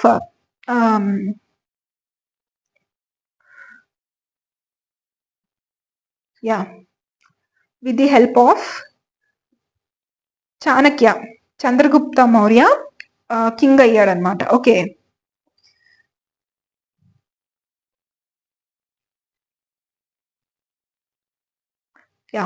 Chandragupta Maurya king అయ్యాడు with the help of Chanakya. So Chanakya యొక్క హెల్ప్ తోని చంద్రగుప్త మౌర్య ధనానందాన్ని రీప్లేస్ చేసేసి ఈయన కింగ్ అయ్యాడు. ఆయన యొక్క సెల్ఫిష్ పరిపాలనని పక్కన పెట్టేసి చంద్రగుప్త మౌర్య కింగ్ అయ్యాడు. ఓకే, సో ఈయన చంద్రగుప్త మౌర్య మాక్సిమం అన్ని ప్లేసెస్ అంటే ఇండియాలోని అన్ని ప్లేసెస్ ని కవర్ చేశాడంటే ఆయన యొక్క పరిపాలనలోని. ఓకే, కళింగలోని కొన్ని ప్లేసెస్ తప్పితే అండ్ ఎక్స్ట్రీమ్ సౌత్ ప్లేసెస్ తప్పితే మిగతావి అన్ని కూడా ఈయన కాన్క్వెస్ట్ చేసి ఈయన యొక్క ఆధ్వర్యంలోకి ఈయన ఆ యొక్క అన్ని రీజియన్స్ ని ఈయన యొక్క అండర్లోకి తెచ్చుకున్నారనమాట. అంటే బేసిక్ గా చెప్పాలంటే ఇండియా మొత్తము ఈయన అండర్ లో ఉన్నిందనమాట ఈయన టైంలో, చంద్రగుప్త మౌర్య టైంలోని. ఓకే, సో నెక్స్ట్ ఇంకా చంద్రగుప్త మౌర్య. సో నేను ఓకే దీని ఆన్సర్ నేను ఇక్కడ మెన్షన్ చేసేసాను. Okay, it's okay. సో నేను మీకు అడిగా కదా ఆన్సర్. మౌర్య డైనాసిటీలో ఒక కింగ్ సల్లేఖన మెథడ్ ద్వారా చనిపోయాడు. అదే ఆ మెథడ్ ని ఆచరించాడు అని చెప్పి. సో ఆయన చంద్రగుప్త మౌర్య అన్నమాట. ఓకే, సో చంద్రగుప్త మౌర్య ఏంటి అంటే ఈయన్ని గ్రీక్ రైటింగ్స్ లోని శాండ్రోకటస్ అని చెప్పి మెన్షన్ చేసి ఉన్నారు అనమాట చంద్రగుప్త మౌర్య గురించి. ఓకే, అండ్ చంద్రగుప్త మౌర్య యొక్క కింగ్డమ్ లోని మనకి మెగస్టెనీస్ ఇండికా అదే మెగస్టెనీస్ ఉండేవాడు. మెగస్టెనీస్ బుక్ రాసింది ఇండికా అన్నమాట. మెగస్టెనీస్ ఉండేవాడు. సో ఈ మెగస్టెనీస్ ఎవరు అని అంటే, సో సెలెకస్ నికేటర్ అని ఒక గ్రీక్ అంటే అలెగ్జాండర్ యొక్క జనరల్ అనమాట ఈయన. సో ఈయన్ని ఎక్స్పాండ్ చేయమని చెప్పి మన ఇండియాకి పంపించినప్పుడు చంద్రగుప్త మౌర్యనే కదా మాక్సిమం ప్లేస్ అంతా రూల్ చేస్తూ ఉండేది, రీజియన్స్ అన్ని. సో ఈయన ఎవరు చంద్రగుప్త మౌర్యతో ఫైట్ చేయడం, వార్ అవ్వడం జరిగింది. సో అప్పుడు ఏంటంటే ఒక పీస్ఫుల్ సంధి కోసము ఆయన యొక్క కూతురు హెలీనాని ఆయన ఎవరు సెలెకస్ నికేటర్ చంద్రగుప్త మౌర్యకి ఇచ్చి పెళ్లి చేయడం అనేది జరిగిందనమాట. ఓకే, సో ఆవిడ పేరు హెలీనా అనమాట. సో ఆవిడతో పాటు ఈయన యొక్క కింగ్డమ్ లోని మెగస్టెనీస్ ఉండేవాడు అనమాట. ఓకేనా, అంటే మేబీ వాళ్ళిద్దరి మధ్య ట్రాన్స్లేషన్ కోసము, ఓకే అక్కడ విషయాలన్నీ అప్ టు డేట్ అక్కడ వాళ్ళ నాన్నగారికి ఇవ్వడం, అంటే ఎవరు హెలినా వాళ్ళ ఫాదర్కి ఇవ్వడము. సో అలాగా ఈయనైతే ఆ కింగ్డమ్ లో అయితే ఉండడం జరిగింది. ఎవరు? మెగస్తెనీస్. సో మెగస్తెనీస్ ఇండికా అని రాశారు. సో అది కూడా మనం కింద చూద్దాము, లాస్ట్ లో ఉన్నాయి మేజర్ బుక్స్. దాని యొక్క ఆథర్స్ కూడా నేను ఒక మీకు ఈజీగా కంపైలేషన్ కి ఒక టేబులర్ ఫామ్ లో ఇవ్వడం జరిగింది. సో లాస్ట్ లో డిస్కస్ చేసుకుందాం వాటి గురించి కూడా. ఇంకా నెక్స్ట్ కింగ్ గురించి వస్తే అశోక. సో అశోక రాజుగా ఉండక ముందే, అశోక వచ్చి చంద్రగుప్త మౌర్య యొక్క కొడుకు అనమాట. అశోక వచ్చి రాజుగా ఉండక ముందే ఉజ్జయిన్కి గవర్నర్ గా కూడా సర్వ్ చేశాడు. ఆయన గవర్నర్ గా ఉన్నాడు అనమాట రాజు అవ్వక ముందే. తర్వాత ఆయన తండ్రి గారు విరమించుకున్న తర్వాత, పదవి విరమణ అయిన తర్వాత, ఈయన యొక్క సోదరులతో ఈయన యుద్ధం అనేది చేసి ఈయన జయించడం వలన ఈయన దాని ఏమంటారు తెలుగులో, తెలుగులో, సరే కనీసం ఒక 1 minute అయినా ప్యూర్ తెలుగులో మీకు కన్వే చేద్దాం అనుకున్నా, బట్ నా వల్ల కాలేదు. సో వాళ్ళందరినీ ఓడించి, వాళ్ళ యొక్క సిబ్లింగ్స్ యొక్క బ్రదర్స్ ని ఓడించి ఈయన కింగ్ గా కూర్చున్నాడు అనమాట. ఓకేనా? పట్టాభిషిక్తుడయ్యాడు. ఓకే. సో ఈయన వాళ్ళ సోదరుల్ని వాళ్ళ సోదరులతో జయించి ఈయన ఆ యొక్క రాజ్యానికి పట్టాభిషిక్తుడయ్యాడు. ఓకే, ఏదో సంథింగ్. నెక్స్ట్ ఇంకా అశోక రూలర్ అయ్యాడనమాట. సో అశోక అంటే ఇంకా వీళ్ళ యొక్క బ్యాక్గ్రౌండ్ గురించి వస్తే, ఈయన నాన్నగారు ఈయన యొక్క నాన్నగారు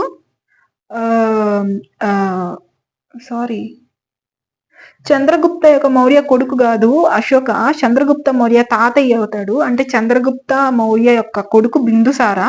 సో బిందుసార యొక్క కొడుకు అశోక అనమాట. ఐఎమ్ సో సారీ, రిలేషన్స్ మారిపోయాయి. సో బిందుసార యొక్క కొడుకు అశోక. సో బిందుసార గురించి అంతగా తెలుసుకోవాల్సింది అయితే అంతగా ఏమి లేదు. సో అంత ఇంపార్టెంట్ కాదు మన ఎస్ఎస్సి జీడీకి. సో అందుకని నేను అది లేపేసి ఆ టాపిక్. సో బిందుసార యొక్క కొడుకు అనమాట అశోక. సో ఈయన యొక్క నాన్నగారు అంటే బిందుసార, చంద్రగుప్త మౌర్య తాతయ్య. సో తాతయ్య గారు కానీ నాన్నగారు కానీ అందరూ జైనిజం ని ఫాలో చేసిన వాళ్ళు. అంటే జైనిజం అనమాట వాళ్ళు ఫాలో చేసేది. కానీ అశోక మాత్రం బుద్ధిజం ని ఫాలో అయ్యాడు. ఓకే, సో ఇది ఇక్కడ మీకు హైలైట్ అవుతున్న న్యూస్. సో ఇలా కూడా క్వశ్చన్స్ ఫామ్ అయ్యే ఛాన్సెస్ ఉన్నాయి. సో అశోక మాత్రం బుద్ధిజం ని ఫాలో అయ్యాడు. సో ఈయన టీచర్ ఎవరు అంటే ఉపగుప్త అనే ఒక మాంక్ కూడా ఉన్నాడు. సో ఉపగుప్తతో పాటు మొగలిపుటాటిస్ ఈయన యొక్క టీచర్ అనమాట. ఉపగుప్త మాంక్ కూడా ఈయనకి హెల్ప్ చేశాడు, అంటే ఫాలో అవ్వడానికి. ఓకేనా? ఉపగుప్త, మొగలిపుటాటిస్ ఇద్దరు.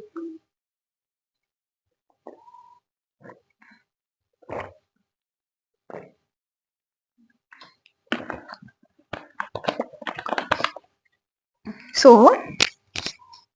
yeah, Mike is on charge. So third Buddhist council Ashoka చేయించాడు.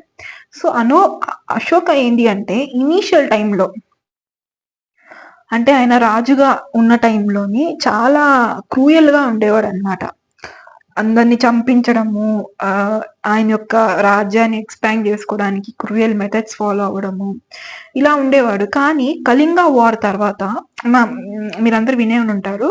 సో కళింగ వార్ తర్వాత ఆయనలో ఒక చేంజ్ అనేది వచ్చింది. నాన్ వైలెన్స్ మరీ ఎక్కువ అవుతుంది. సో మన బిహేవియర్ ఇలా ఉండకూడదు అంటే, అప్పటి వరకు ఒకలా ఉండేవాడు. కళింగ వార్ తర్వాత అశోక మారిపోయాడు అనమాట. ఓకే, అప్పటి వరకు టార్చర్ ఛాంబర్స్ కూడా ఉండేవి. అంటే కింగ్ కి అపోజ్ గా ఎవరైనా మాట్లాడితే, కింగ్ కి నచ్చని పనులు ఎవరైనా చేస్తే, ఓకే, ఎనిమీ కంట్రీస్ కి సంబంధించిన వాళ్ళని కూడా ఆ టార్చర్ ఛాంబర్లు వేసేసి వాళ్ళకి పనిష్మెంట్స్ ఇవ్వడము, టార్చర్ చేయడం, ఇవన్నీ చేస్తూ ఉండేవాడు అనమాట. చాలా క్రూయల్ గా ఉండేవాడు అశోక. సో కళింగ వార్ తర్వాత ఆయనలో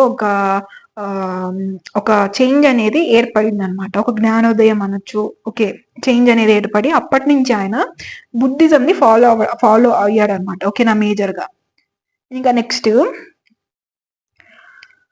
సో ఈయన బుద్ధిజం ని చాలా ఎక్కువగా ఈయన స్ప్రెడ్ చేయడానికి కూడా, అంటే బుద్ధిజం ఇండియా మొత్తంలో కానీ అదర్ కంట్రీస్ లో కానీ స్ప్రెడ్ అవ్వడానికి మేజర్ కాంట్రిబ్యూషన్స్ అశోక్ అది చాలా ఉంది. ఆయన యొక్క కొడుకు కూతుర్ని కూడా ఆయన బుద్ధిజం ని స్ప్రెడ్ చేయమని చెప్పి శ్రీలంకని పంపించాడు అనమాట. ఓకే, వాళ్ళ యొక్క పేర్లు కూడా ఉన్నాయి. డాటర్ సంఘమిత్ర అండ్ సన్ వచ్చేసి మహేంద్ర అన్నమాట. ఓకే, నెక్స్ట్ ఇంకా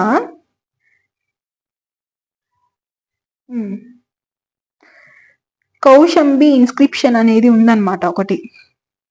సో అదేంటి, అశోక రీజియన్ కి సంబంధించింది. సో అంటే అది క్వీన్స్ ఇన్స్క్రిప్షన్ అని కూడా అంటుంటారు. అంటే ఏంటి అంటే అశోక యొక్క క్వీన్, వాళ్ళ యొక్క డాటర్స్, వీళ్ళకి సంబంధించి ఉంటుందన్నమాట ఇది. ఓకేనా, వాళ్ళు రాసింది ఇన్స్క్రిప్షన్. సో కౌశంబి ఇన్స్క్రిప్షన్ అని అంటారు దాన్ని. It is also known as queen's inscription. ఇంకా నెక్స్ట్ ఇంకా ఇంపార్టెంట్ ఎగ్జామ్ ఓరియంటెడ్ గా వస్తే డిస్క్రిప్షన్ ఆఫ్ కళింగ వార్. అంటే కళింగ వార్ గురించి ఇన్స్క్రిప్షన్ 13 లోని చెప్పడం అయితే జరిగింది ఇక్కడ. ఓకే, సో ఇన్స్క్రిప్షన్ 13 లోని కళింగ వార్ గురించి డిస్క్రైబ్ చేశారనమాట. ఇన్స్క్రిప్షన్స్ అనేవి ఉండేవి అంటే వాళ్ళ యొక్క పరిపాలన ఎలా ఉండేది, వాళ్ళు చేసిన ఘనతలు కానీ, ఓకే, వాళ్ళ యొక్క రాజ్యం గురించి, ఓకే, వాళ్ళు పెట్టిన లాస్ గురించి, ఇవన్నీ గురించి కూడా. ఇప్పుడైతే మనకి సోషల్ మీడియా వచ్చేసింది. సోషల్ మీడియా ద్వారా మనం అందరు సొసైటీకి అందరికి చెప్పుకుంటాము, పోస్టులు పెట్టుకుంటాము, ట్విట్టర్ ఉంది. సో అప్పట్లో ఏంటంటే వాళ్ళు చేసే విజయాలు, వాళ్ళు సాధించిన ఘనతలు అన్నీ కూడా ఇలాగా ఏంటి ఇన్స్క్రిప్షన్స్ పెట్టుకునే వాళ్ళు. వీటి అన్నిటి ద్వారా అంటే శిలా పలకాలు అంటాం కదా, సో అలాగా ఇవన్నీ చేసుకుంటూ వచ్చేవాళ్ళు. సో వాటి ద్వారా కూడా మనం ఇప్పుడు చదువుతున్న హిస్టరీ, వాళ్ళ ద్వారా కూడా బుక్స్ రాయిపించేవాళ్ళు. వాళ్ళ యొక్క కోట్ పోయట్స్ ని పెట్టుకునేవాళ్ళు, బుక్స్ కూడా రాయిపిస్తూ ఉండేవాళ్ళు.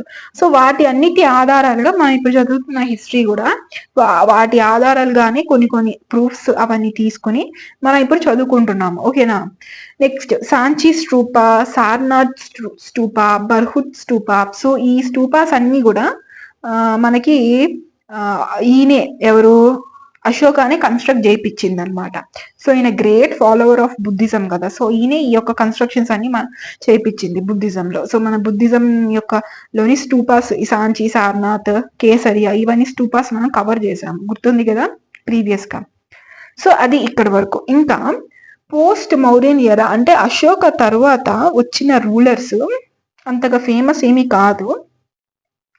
వాళ్ళు దగ్గరగా ఒక 52 years రూల్ చేశారు. ఒక 6-5 రూలర్స్ ఉండుంటారు అశోక తర్వాత.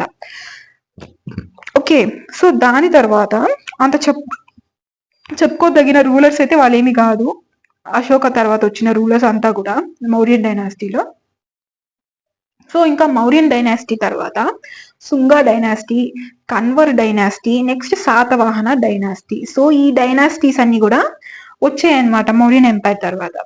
సో ఈ డైనాసిటీస్ అన్నిట్లోని ఎక్కువగా బాగా పాపులర్ అండ్ ఇంపార్టెంట్ డైనాసిటీ మనకి ఎగ్జామ్కి, జీడీకి ఎగ్జామ్కి అని వస్తే శాతవాహన డైనాసిటీ అనేది ఇంపార్టెంట్ అయిపోతుంది మనకి. ఓకే,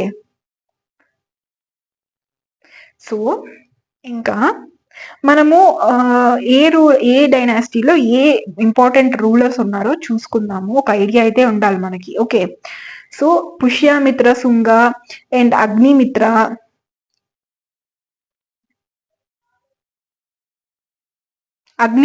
వాసుమిత్ర.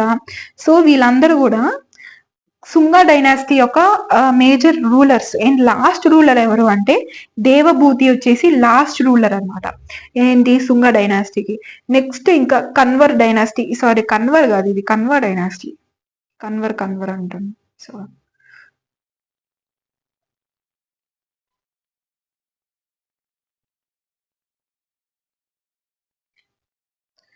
సో ఇది వచ్చేసి కన్వా డైనాసిటీ అనమాట. వాసుదేవ్ కన్వా వచ్చేసి కన్వా డైనాసిటీ యొక్క ఫౌండర్ అనమాట. ఓకే, ఫౌండర్స్, డైనాసిటీ యొక్క ఫౌండర్స్ కూడా మీకు ఇంపార్టెంట్. ఓకే, సో శుంగా డైనాసిటీ యొక్క ఫౌండర్ ఎవరు, పుష్యమిత్ర శుంగా డైనాసిటీ యొక్క ఫౌండర్. కన్వా డైనాసిటీ యొక్క ఫౌండర్ వాసుదేవ్ కన్వా. సో వాసుదేవ్ కన్వా, నారాయణ్, సుశర్మన్ వీళ్ళందరూ ప్రామినెంట్ రూలర్స్ అనమాట. సో సుశర్మన్ ని సుశర్మన్ని కన్వ డైనాసిటీ యొక్క లాస్ట్ రూలర్ సైముఖ శాతవాహన రూలర్ సైముఖ చంపేసి ఆయన యొక్క డైనాసిటీ శాతవాహన డైనాసిటీని స్థాపించుకున్నారు అనమాట. సైముఖ్ is the founder of Satavahana dynasty. So Kanva dynasty యొక్క లాస్ట్ రూలర్ ఎవరు? సుశర్మన్ అనమాట. ఓకే, చిన్న చిన్న స్పెల్లింగ్ మిస్టేక్స్ ఉన్నాయి పీడిఎఫ్ లో, so I will rectify it while posting in the Telegram channel, so no need to worry. Okay, Telegram ఛానల్లో post చేసేటప్పటికి నేను ఇవన్నీ కూడా రెక్టిఫై చేసి పోస్ట్ చేస్తాను. No worries about it. So ఇంకా శాతవాహన రూలింగ్ గురించి వచ్చేద్దాము. సో శాతవాహన అంటే ప్రాకృత్ లాంగ్వేజ్ లోని డ్రివెన్ బై 7 అని అంటాం. ఓకే, సో డివెన్ బై 7 అంటుంటాం శాతవాహన. సో శాతవాహనాస్ ని మనము ఆంధ్ర భత్య అని కూడా అంటుంటాం అనమాట. సో శాతవాహనాస్ ని, సో వీళ్ళు ఎక్కడెక్కడ వీళ్ళ యొక్క డైనాసిటీస్ స్ప్రెడ్ అయ్యాయి అంటే కర్ణాటక, మన ఆంధ్రప్రదేశ్, ఇప్పుడు డివైడ్ అయింది కాబట్టి తెలంగాణ, కర్ణాటక. సో ఇవి వీళ్ళ యొక్క వీళ్ళు పరిపాలించిన యొక్క మేజర్ రీజియన్స్ అనమాట శాతవాహనాస్. ఓకే, సో పరిష్టాన్ లేకపోతే పైతాని వీళ్ళ యొక్క క్యాప్. సో గైస్, యాక్చువల్గా నేను ఒక వీడియో అప్లోడ్ చేశాను అండ్ అందులో జస్ట్ ఇక్కడ వరకు మీరు ఇప్పటి వరకు చూసిన వీడియో వరకు వాల్యూమ్ ఉనింది, లైక్ ఇది పని చేస్తుంటుంది, తర్వాత పోయింది. సో నేను మళ్ళీ వీడియో చేస్తున్నాను. మొత్తం అయిపోయాక ఒక 40 మినిట్స్ వరకు నేను చెప్పేశాను, బట్ లాస్ట్ లో అవుట్పుట్ చూసుకుంటే వాల్యూమ్ అయితే లేదు ఆ 40 మినిట్స్ వీడియోకి, రెస్ట్ ఆఫ్ ది 40 మినిట్స్ వీడియోకి. సో నేను పోస్ట్ కూడా చేశాను, కొన్ని వ్యూస్ కూడా వచ్చాయి. సో మళ్ళీ డిలీట్ చేసి మళ్ళీ అది ఇప్పుడు మళ్ళీ వీడియో తీస్తున్నాను. ఓకే, సో మీకు ప్రాబ్లం అవ్వకూడదు అంటే కొంత విని హాఫ్ నాలెడ్జ్ గా మీరు వెళ్ళకూడదు అని చెప్పి, ఫుల్ నాలెడ్జ్ ఉండాలి కదా మ్యారథాన్ ఏన్షియంట్ హిస్టరీ చూస్తున్నప్పుడు. సో అందుకని మీకు ప్రాబ్లమాటిక్ అవుతుంది అని చెప్పి మళ్ళీ రీ వీడియో చేస్తున్నాను నేను. సో ఓకే, ఇంకా సో ప్రతిష్టాన్ అండ్ పైథాన్ వచ్చేసి శాతవాహన డైనాసిటీ యొక్క క్యాపిటల్ అన్నమాట.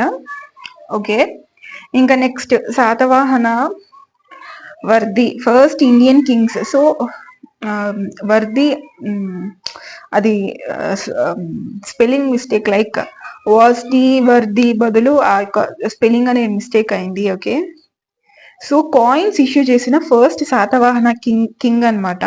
సారీ, శాతవాహన డైనాసిటీ వాళ్ళు ఫస్ట్. అంటే మీరు పాత ఏన్షియంట్ కాలంలో ఉన్న కాయిన్స్ ఎక్కడో దగ్గర చూసుంటారు, బొమ్మల్లో కానీ లేకపోతే మ్యూజియంస్ లో కానీ ఎక్కడో దగ్గర నోటీస్ చేసి ఉంటారు. అంటే కాయిన్స్ మీద ఏంటి అని అంటే రాజుల యొక్క చిహ్నాలు, అంటే వాళ్ళ యొక్క పోర్ట్రేట్స్, అంటే వాళ్ళ యొక్క షేప్స్, సైడ్ నుంచి ఉన్న షేప్స్ కాయిన్స్ మీద ప్రింట్ చేసి ఉంటాయి అన్నమాట. సో ఆ యొక్క టెక్నిక్, ఆ యొక్క ఐడియాలజీని ఫస్ట్ యూజ్ చేసింది ఎవరు అని అంటే శాతవాహన డైనాసిటీ వాళ్ళే ఫస్ట్ యూజ్ చేశారు. అండ్ ఇది ఒకటే కాదు, మనందరము ల్యాండ్ డొనేషన్స్ చేస్తుంటారు, అంటే భూదానం చేస్తుంటారు. సో ఇది కూడా ఫస్ట్ ఆచరించిన ఎవరు ఏ రాజులు ఇది ఆచరించారు అని అంటే శాతవాహన డైనాసిటీకి సంబంధించిన రాజులు ఈ యొక్క ల్యాండ్ డొనేషన్స్ ని ఫస్ట్ ఆచరించింది శాతవాహన డైనాసిటీ వాళ్ళే అనమాట, ఫస్ట్ ఆచరించింది. అండ్ ఆల్సో వీళ్ళు ఫారెన్ ఇన్వేజన్స్ చాలా అయ్యాయి వీళ్ళ టైంలోని. సో దాని నుంచి కూడా వాళ్ళు సెక్యూర్ చేసుకున్నారు, డిఫెండ్ చేయగలిగారు. అండ్ సెకాస్ కూడా వీళ్ళకి మంచి ధీటుగా వార్స్ అనేవి జరిగాయి సెకాస్ కి. అండ్ ఆల్సో కొన్ని ఫారెన్ ఇన్వేషన్స్ అయితే జరిగాయి వీళ్ళ టైంలో. సో నెక్స్ట్ ఇంకా వీళ్ళ టైంలో ఎవరెవరు రూలర్స్, ప్రామినెంట్ రూలర్స్ అంటే సైముఖ్. సో సైముఖ్, శాతకర్ణి 1, హాల్, గౌతమ్ పుత్ర శాతకర్ణి. సో గౌతమి పుత్ర శాతకర్ణి అంటే బాలకృష్ణ కాదు.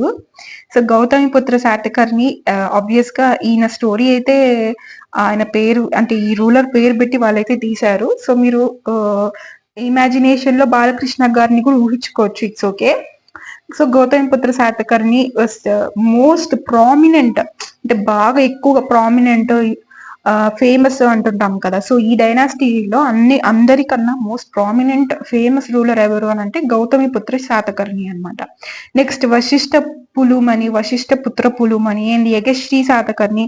సో వీళ్ళందరూ కూడా ఫేమస్ రూలర్స్ అనమాట. Next Satakarni one got Dakshinadhipati title. So Dakshinadhipati title అనేది శాతకర్ణి 1 కి వచ్చిందనమాట. ఓకేనా. ఇంకా గౌతమిపుత్ర శాతకర్ణి ఒక విలేజ్ ని ఒక సిటీని కూడా ఎస్టాబ్లిష్ చేశారు. సో ఆ సిటీ వచ్చేసి వెంకటక్ అనమాట ఆ సిటీ పేరు. ఓకే, ఆ సిటీ పేరు ఏంటి? వెంకటక్ అనే సిటీని శాతవాహన వాళ్ళు ఎస్టాబ్లిష్ చేశారు. ఓకే, సో ఇప్పటి వరకు మనము కవర్ చేసిందన్నీ కూడా డైనాసిటీ వైజ్ గా ఎవరెవరు మగధ డైనాసిటీ కవర్ చేశాము.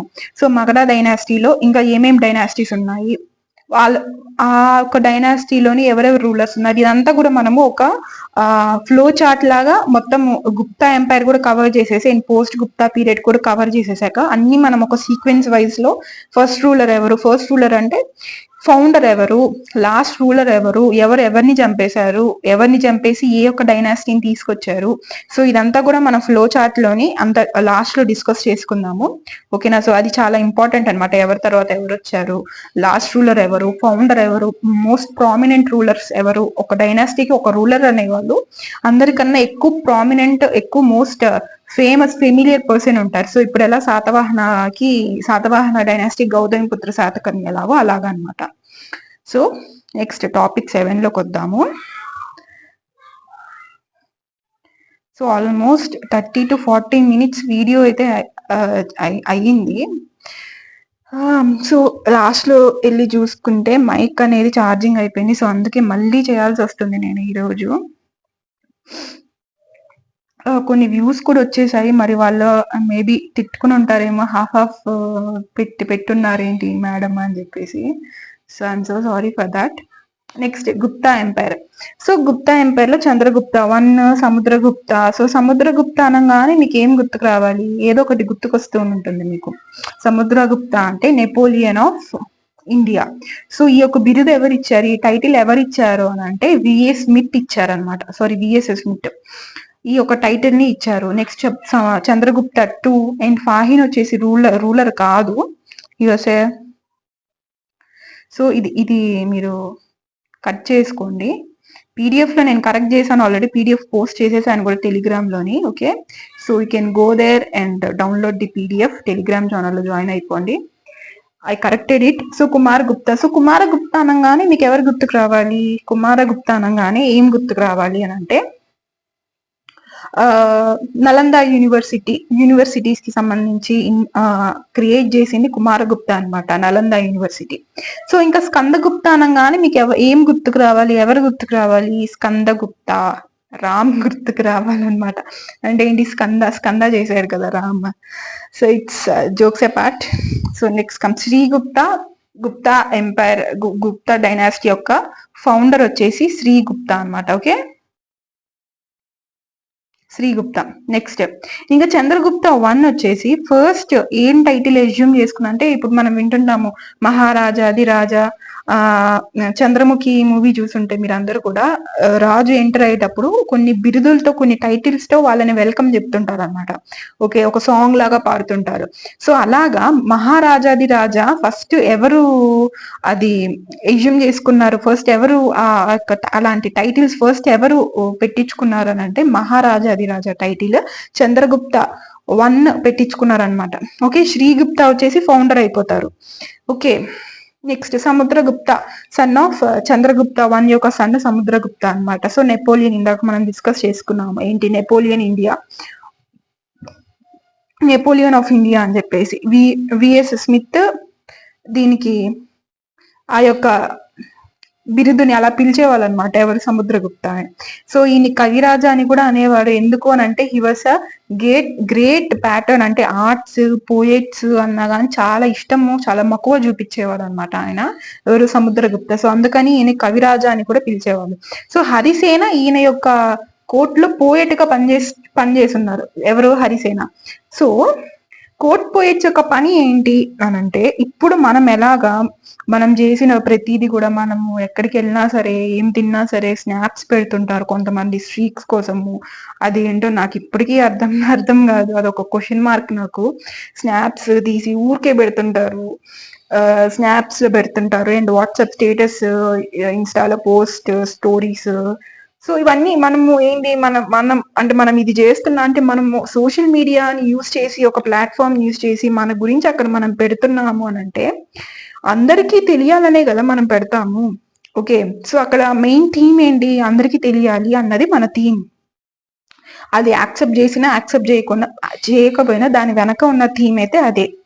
సో అలానే ఇప్పుడు మనము కామన్ పర్సన్స్ మనమే అంత మనలో అలాంటి ఫీలింగ్ ఉంది అని అంటే, ఇంకా ఆ టైంలోని రాజులకి అంటే అంత పెద్ద రాజ్యం ఉంటుంది, వాళ్ళు అంతమంది పీపుల్ కి వాళ్ళు మంచి చేస్తుంటారు, వాళ్ళ యొక్క మంచి చెడు చూస్తుంటారు, పరిపాలిస్తుంటారు.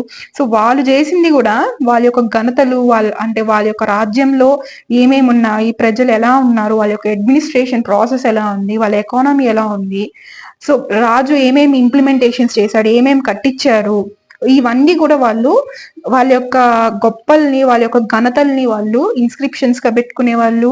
అండ్ కోర్ట్ పోయిట్స్, ఓకే, వాళ్ళ యొక్క కోర్టులో ఒక పోయిట్ ని పెట్టుకునేవాళ్ళు. సో వాళ్ళ చేత రాయించే వాళ్ళు అనమాట, వాళ్ళు రాసేవాళ్ళు. సో ఈయన యొక్క రెయిన్ లోని ఈ టైం ఇలా జరిగింది అని చెప్పి శిలాపలకాలు చేసేవాళ్ళు.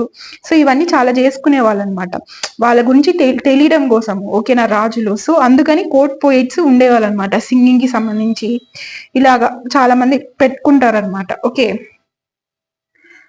సో హరిసేన వచ్చేసి సముద్రగుప్త యొక్క కోర్ట్ పోయెట్ అనమాట.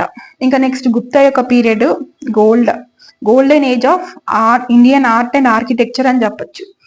ఓకే, ఎందుకు అంటే వీళ్ళ టైంలోనే కేవ్స్ అంటే ఏంటి, అజంతా కేవ్స్, మీరు స్టాటిక్ జీకేలో కనుక ఒకసారి ప్లేలిస్ట్ వెళ్ళి చూస్తే మీకు దీని గురించి అంత డీటెయిల్ గా ఉంటుంది.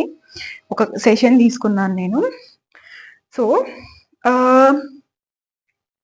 Ajanta caves, so UNESCO sites లో ఉంటుంది నాకు తెలిసి, దీని గురించి సెషన్ అయితే చెప్పాను. సో ఒకసారి వెళ్ళి ప్లేలిస్ట్ లో చూస్తే మీకు దొరుకుతుంది. So Ajanta caves, Ellora caves, okay, వీటిల్లోని 16th అండ్ ఆల్సో 17th యొక్క కేవ్ వీలే అన్నమాట కట్టించింది. ఓకేనా, సో వీళ్ళ టైంలోనే అది అనేది వచ్చింది.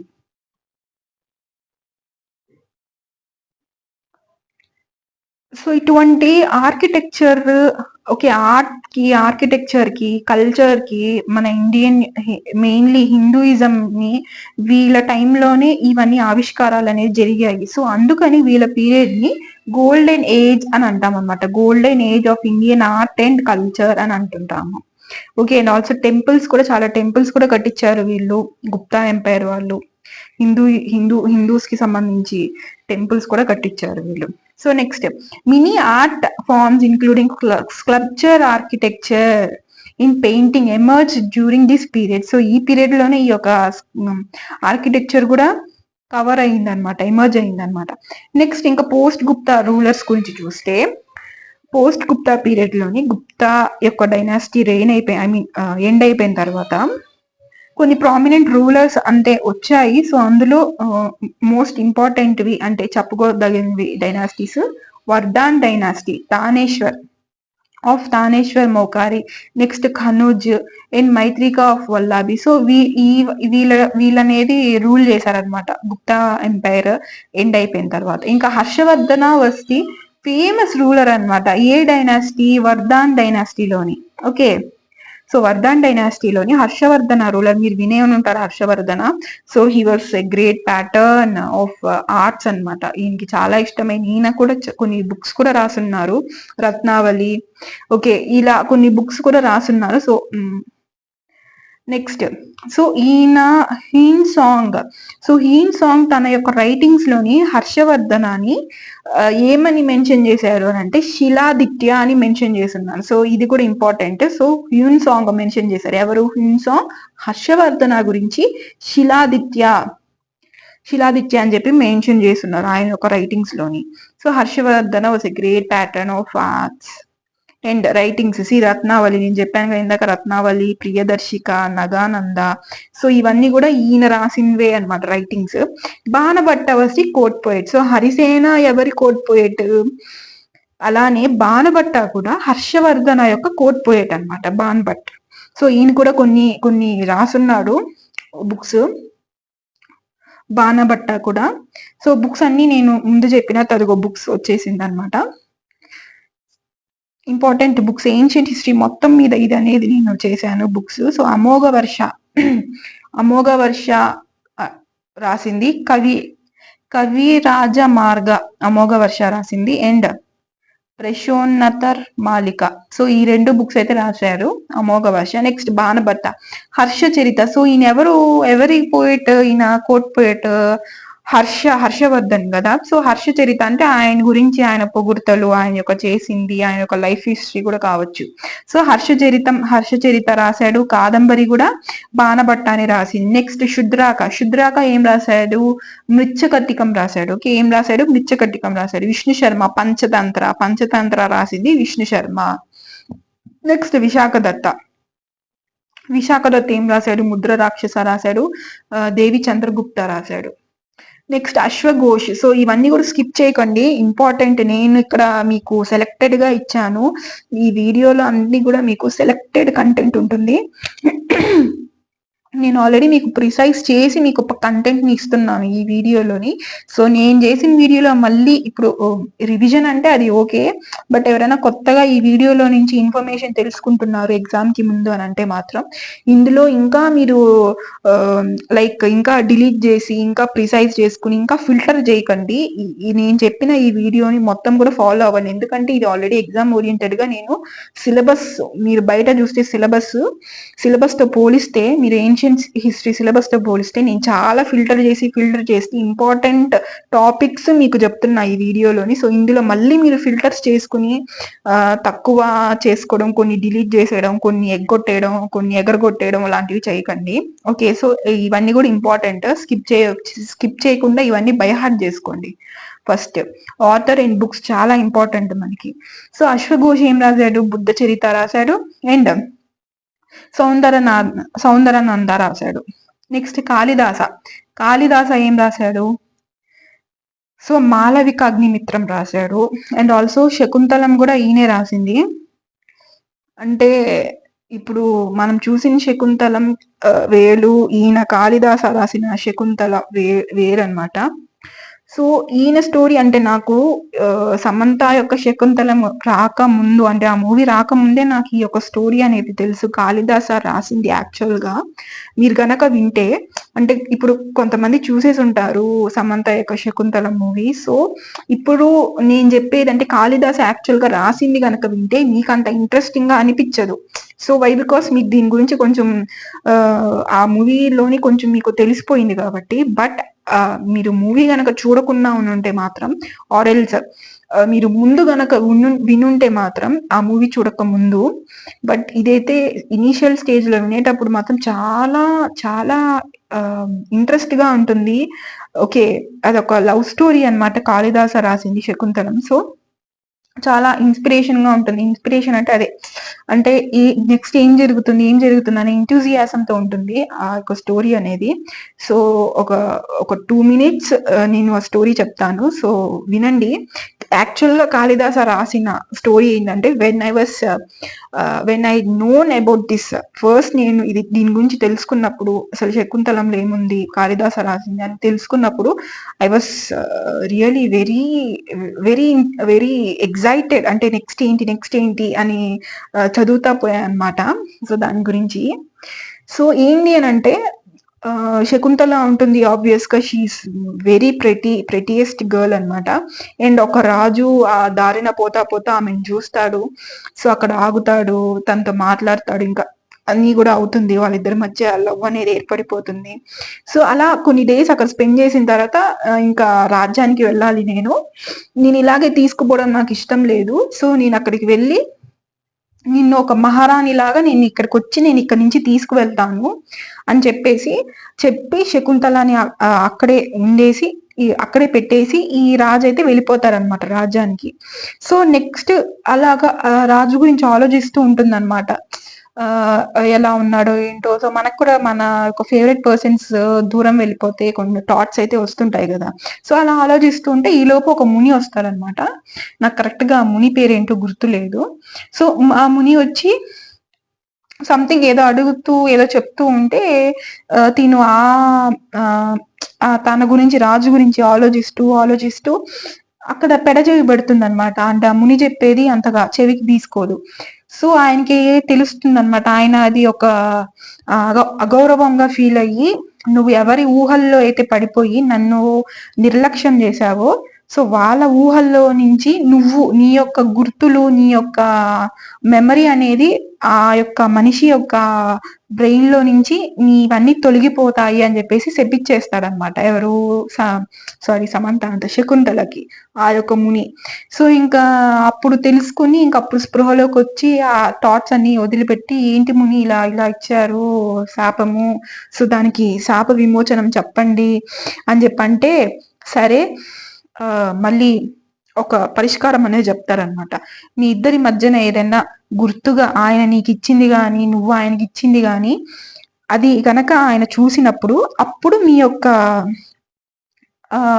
మెమరీస్ మీ మధ్య జరిగిందంతా కూడా ఆ యొక్క పర్సన్ కి గుర్తొస్తుంది అని చెప్పేసి ఒక సొల్యూషన్ అనేది చెప్పేస్తాడు ముని.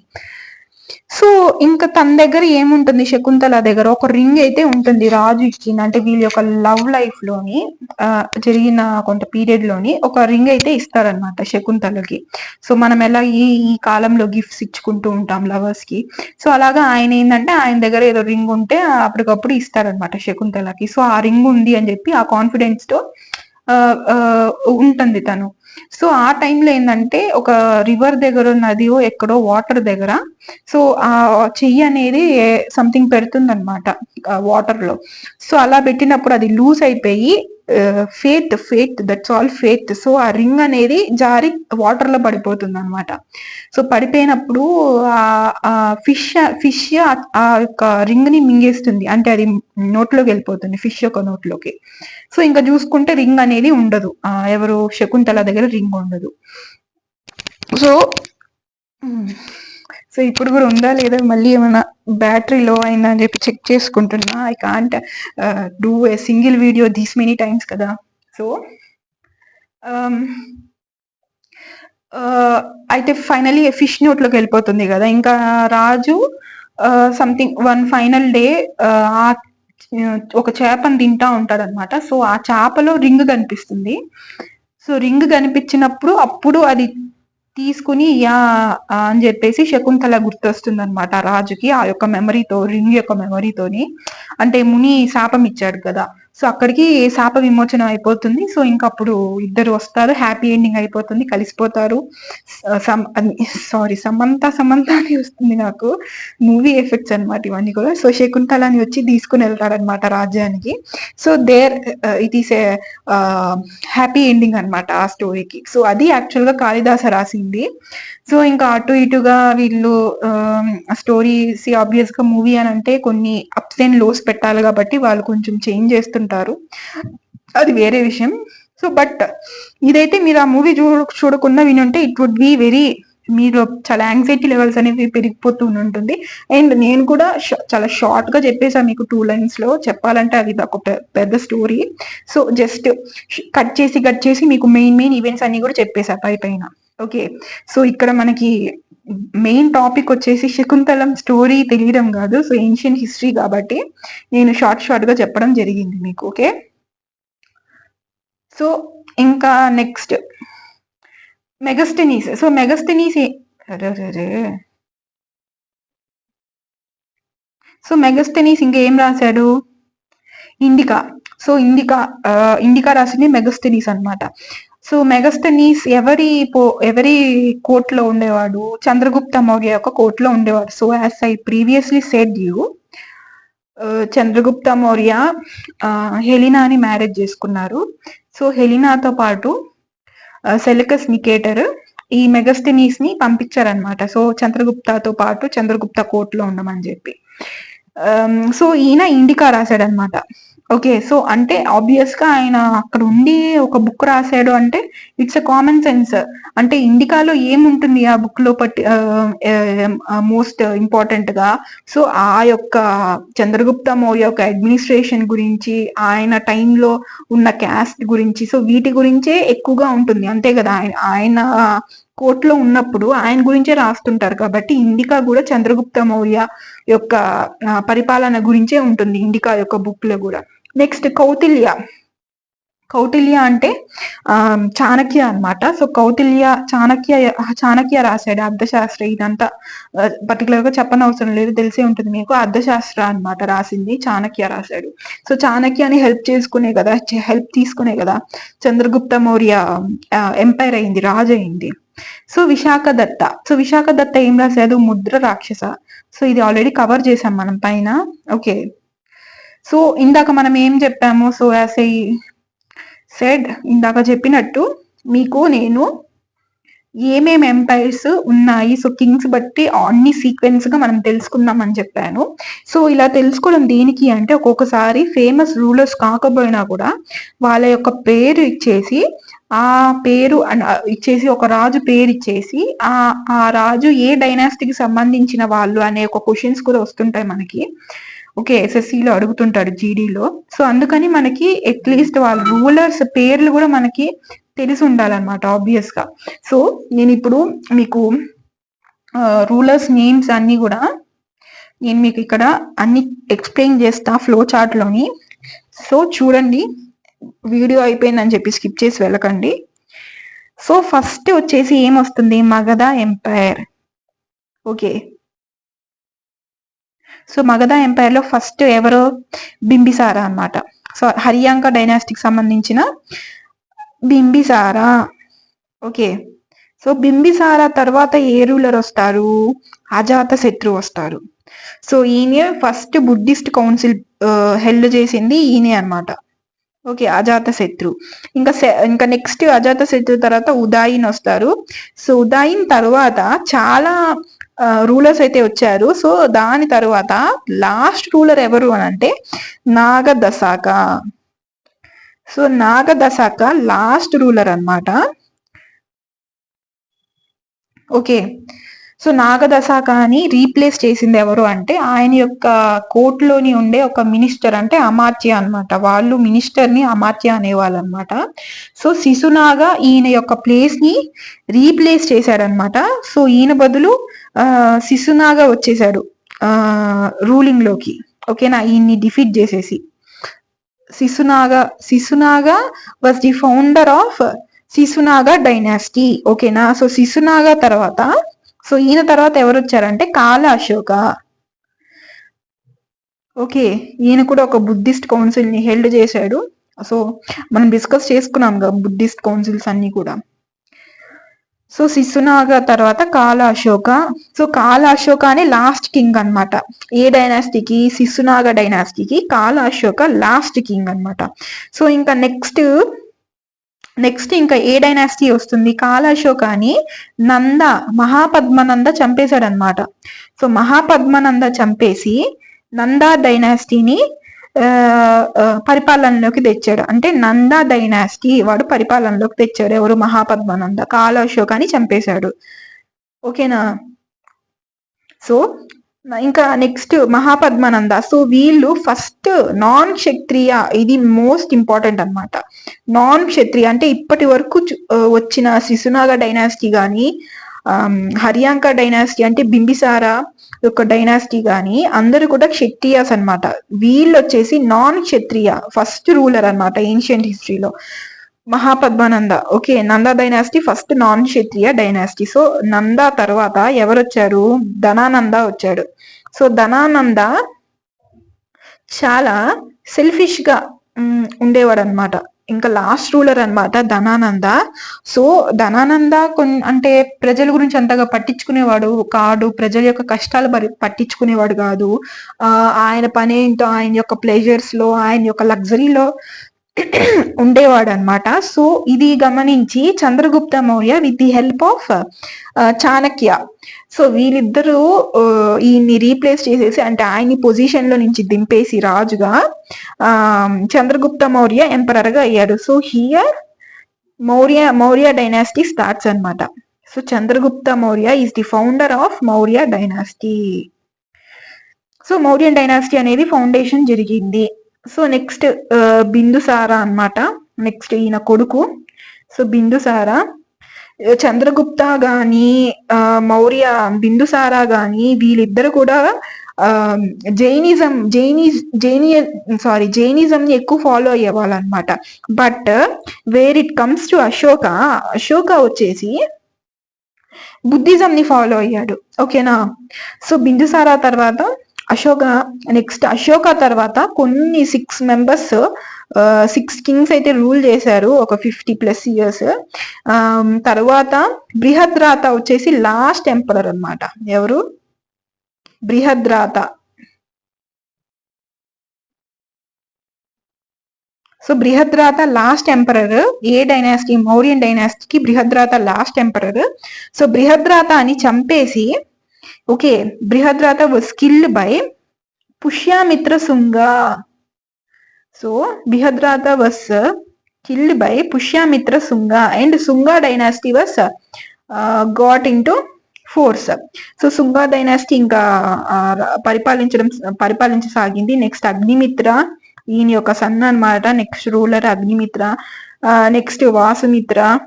సో ఇంకా దీని తర్వాత కొన్ని రూలర్స్ వచ్చారు. సో నెక్స్ట్ లాస్ట్ రూలర్స్ వచ్చేసి దేవభూతి. లాస్ట్ రూలర్ ఎవరు అంటే దేవభూతి అన్నమాట. So Devabhuti last ruler.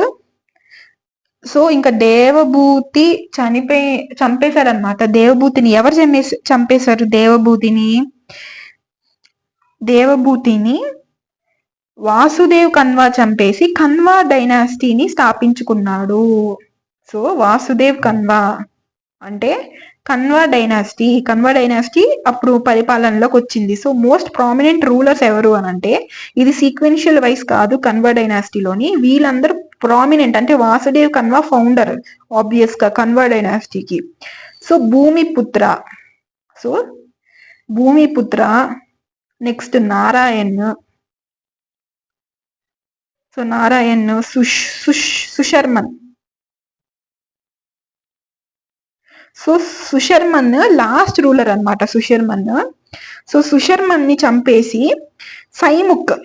ఎవరు? సో సైముక్ సుశర్మన్ ని చంపేశాడు అనమాట. సో సైముక్ సుశర్మన్ ని చంపేసి శాతవాహన డైనాసిటీని స్థాపించుకున్నాడు. సో ఆబ్వియస్ గా శాతవాహన డైనాసిటీ యొక్క స్థాపకుడు ఎవరు? సైముక్ అనమాట. ఓకేనా. సో ప్రామినెంట్ రూలర్స్ ఎవరు? Simuka, Satakarni 1, Gautamiputra, Satakarni, Vasishthiputra, Pulumavi. Okay, next Yajnashri, Satakarni. So వీళ్ళందరూ కూడా ఫేమస్ రూలర్స్ అనమాట శాతవాహన డైనాసిటీ. దీని తర్వాత రాజ్యాలు అనేవి విభజించిపోయాయి. కొన్ని ఫారెన్ ఇన్వేషన్స్ కూడా జరిగాయి. ఓకేనా. సో నెక్స్ట్ దాని తర్వాత మళ్ళీ గుప్తా ఎంపైర్ అనేది వృద్ధిలోకి వచ్చింది. ఓకే. So Gupta empire. So Gupta డైనాసిటీలోని ఫౌండర్ ఎవరు అంటే గుప్తా డైనాసిటీ యొక్క ఫౌండర్ అనమాట. ఓకేనా. శ్రీగుప్త నెక్స్ట్. కానీ రియల్ ఫౌండర్ వచ్చేసి చంద్రగుప్త 1 అనమాట. శ్రీగుప్త పేరుకి ఫౌండర్ అయినా సరే, అంటే గుప్తా ఎంపైర్ యొక్క ఎక్కువగా స్ప్రెడ్ చేసింది కానీ, ఓకేనా, స్ప్రెడ్ చేసింది రియల్ ఫౌండర్ ఎవరు అని అంటే చంద్రగుప్త 1 అనమాట రియల్ ఫౌండర్. నెక్స్ట్ సముద్రగుప్త, ఇంకా చంద్రగుప్త 2, స్కందగుప్త, కుమార్ గుప్త. సో వీళ్ళందరూ కూడా ఇంకా నెక్స్ట్ అదర్ ప్రామినెంట్ రూలర్స్ అనమాట. ఓకేనా. సో లాస్ట్ ఈ యొక్క డైనాసిటీ, గుప్తా డైనాసిటీలో లాస్ట్ డైనాసిటీ ఎవరు అంటే విష్ణుగుప్త అనమాట. లాస్ట్ రూలర్ విష్ణుగుప్త వచ్చి లాస్ట్ రూలర్ అనమాట గుప్తా డైనాసిటీకి. నెక్స్ట్ పోస్ట్ గుప్తా పీరియడ్ లో ఎవరెవరు వచ్చారు? వర్ధాన్ డైనాసిటీ వచ్చింది. ఓకే, చౌలక్య, రాష్ట్రకూటాస్, సో వీళ్ళందరూ కూడా అదర్ ప్రామినెంట్ డైనాసిటీస్ అన్నమాట. సో వర్ధానా అనేది మోస్ట్ ప్రామినెంట్ అన్ని డైనాసిటీస్ కన్నా ఏంది పోస్ట్ మౌర్యన్ ఎరాలోని. ఓకేనా. సో ఇందులో మోస్ట్ పాపులర్ ఎవరు అంటే Harshavardhana was the most prominent ruler అన్నమాట. ఓకే, వర్ధన్ డైనాసిటీలోని. సో ఇది అన్నమాట. సో నేను కనిపిస్తే ఏంటంటే మీకు స్క్రీన్ అనేది కొంచెం తక్కువ అవుతుంది అని చెప్పి కెమెరా ఆఫ్ చేశాను. సో ఇది ప్రామినెంట్ రూలర్స్ నేను ఇందాక చెప్పినట్టు అన్ని కూడా. సో దీని యొక్క పీడిఎఫ్ మీకైతే టెలిగ్రామ్ లో దొరుకుతుంది. So you know no need any type of worries for you. So ఇంకా నెక్స్ట్ ఫైనల్ గా వచ్చేస్తే మీకు టైం అయితే వేస్ట్ చేసుకోకండి. సో నేను ఎగ్జామ్ గురించి ఏమైనా టిప్స్ చెప్పాలి అని అనుకుంటే మల్టిపుల్ టైమ్స్ ఆఫ్ రివిజన్స్ చేయండి. చదివిందే మళ్ళీ మళ్ళీ మళ్ళీ మళ్ళీ చదవండి. కొత్తవి చదవద్దు అని నేనైతే చెప్పను, బట్ చదివినా కూడా అది కూడా మీరు ఎక్కువ సార్లు రివిజన్ చేసుకోవడానికి టైం అయితే కేటాయించండి. రివిజన్ కే ఎక్కువ టైం అనేది స్పెండ్ చేయండి. కరెంట్ అఫైర్స్ ఆబ్వియస్ గా కొత్తవి చదవాల్సి వస్తుంది ఒక్కొక్కసారి.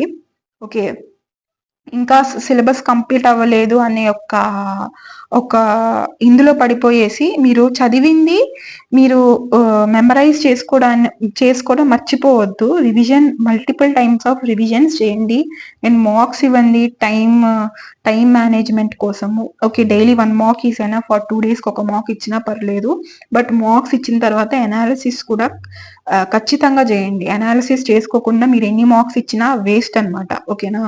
సో అనాలిసిస్ చేసి మీరు ఏ టాపిక్స్ లో ఉన్నారు, ఏ టాపిక్స్ మీకు మార్క్స్ మీకు పోతున్నాయి, వీక్ గా ఉన్నారని తెలిసి ఆ టాపిక్స్ మీద మళ్ళీ ఇంకోసారి 2-3 టైమ్స్ రివిజన్ అయితే చేస్తూ ఉండండి.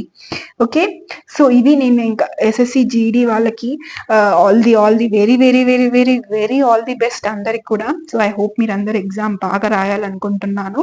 సో ఇంకా మీకు మెడివల్ హిస్టరీ, మోడర్న్ హిస్టరీ కూడా నేను తీసుకొస్తాను. ఆల్రెడీ పాలిటీ చేసి పెట్టాను, సో ఏన్షియన్ కూడా ఇప్పుడు పెట్టేస్తున్నా. So medieval history, modern history, ఇంకా static GK, current affairs, yearly current affairs కూడా నేను ఒక మ్యారథాన్ టైప్ లో చేద్దాం అనుకుంటున్నా. So I will post for you. Okay, so you no need any type of worries. So you can revision అనేది మీకు ఈ మ్యారథాన్స్ లో మీరు చేసేసుకోవచ్చు. Okay, so here we will end this session.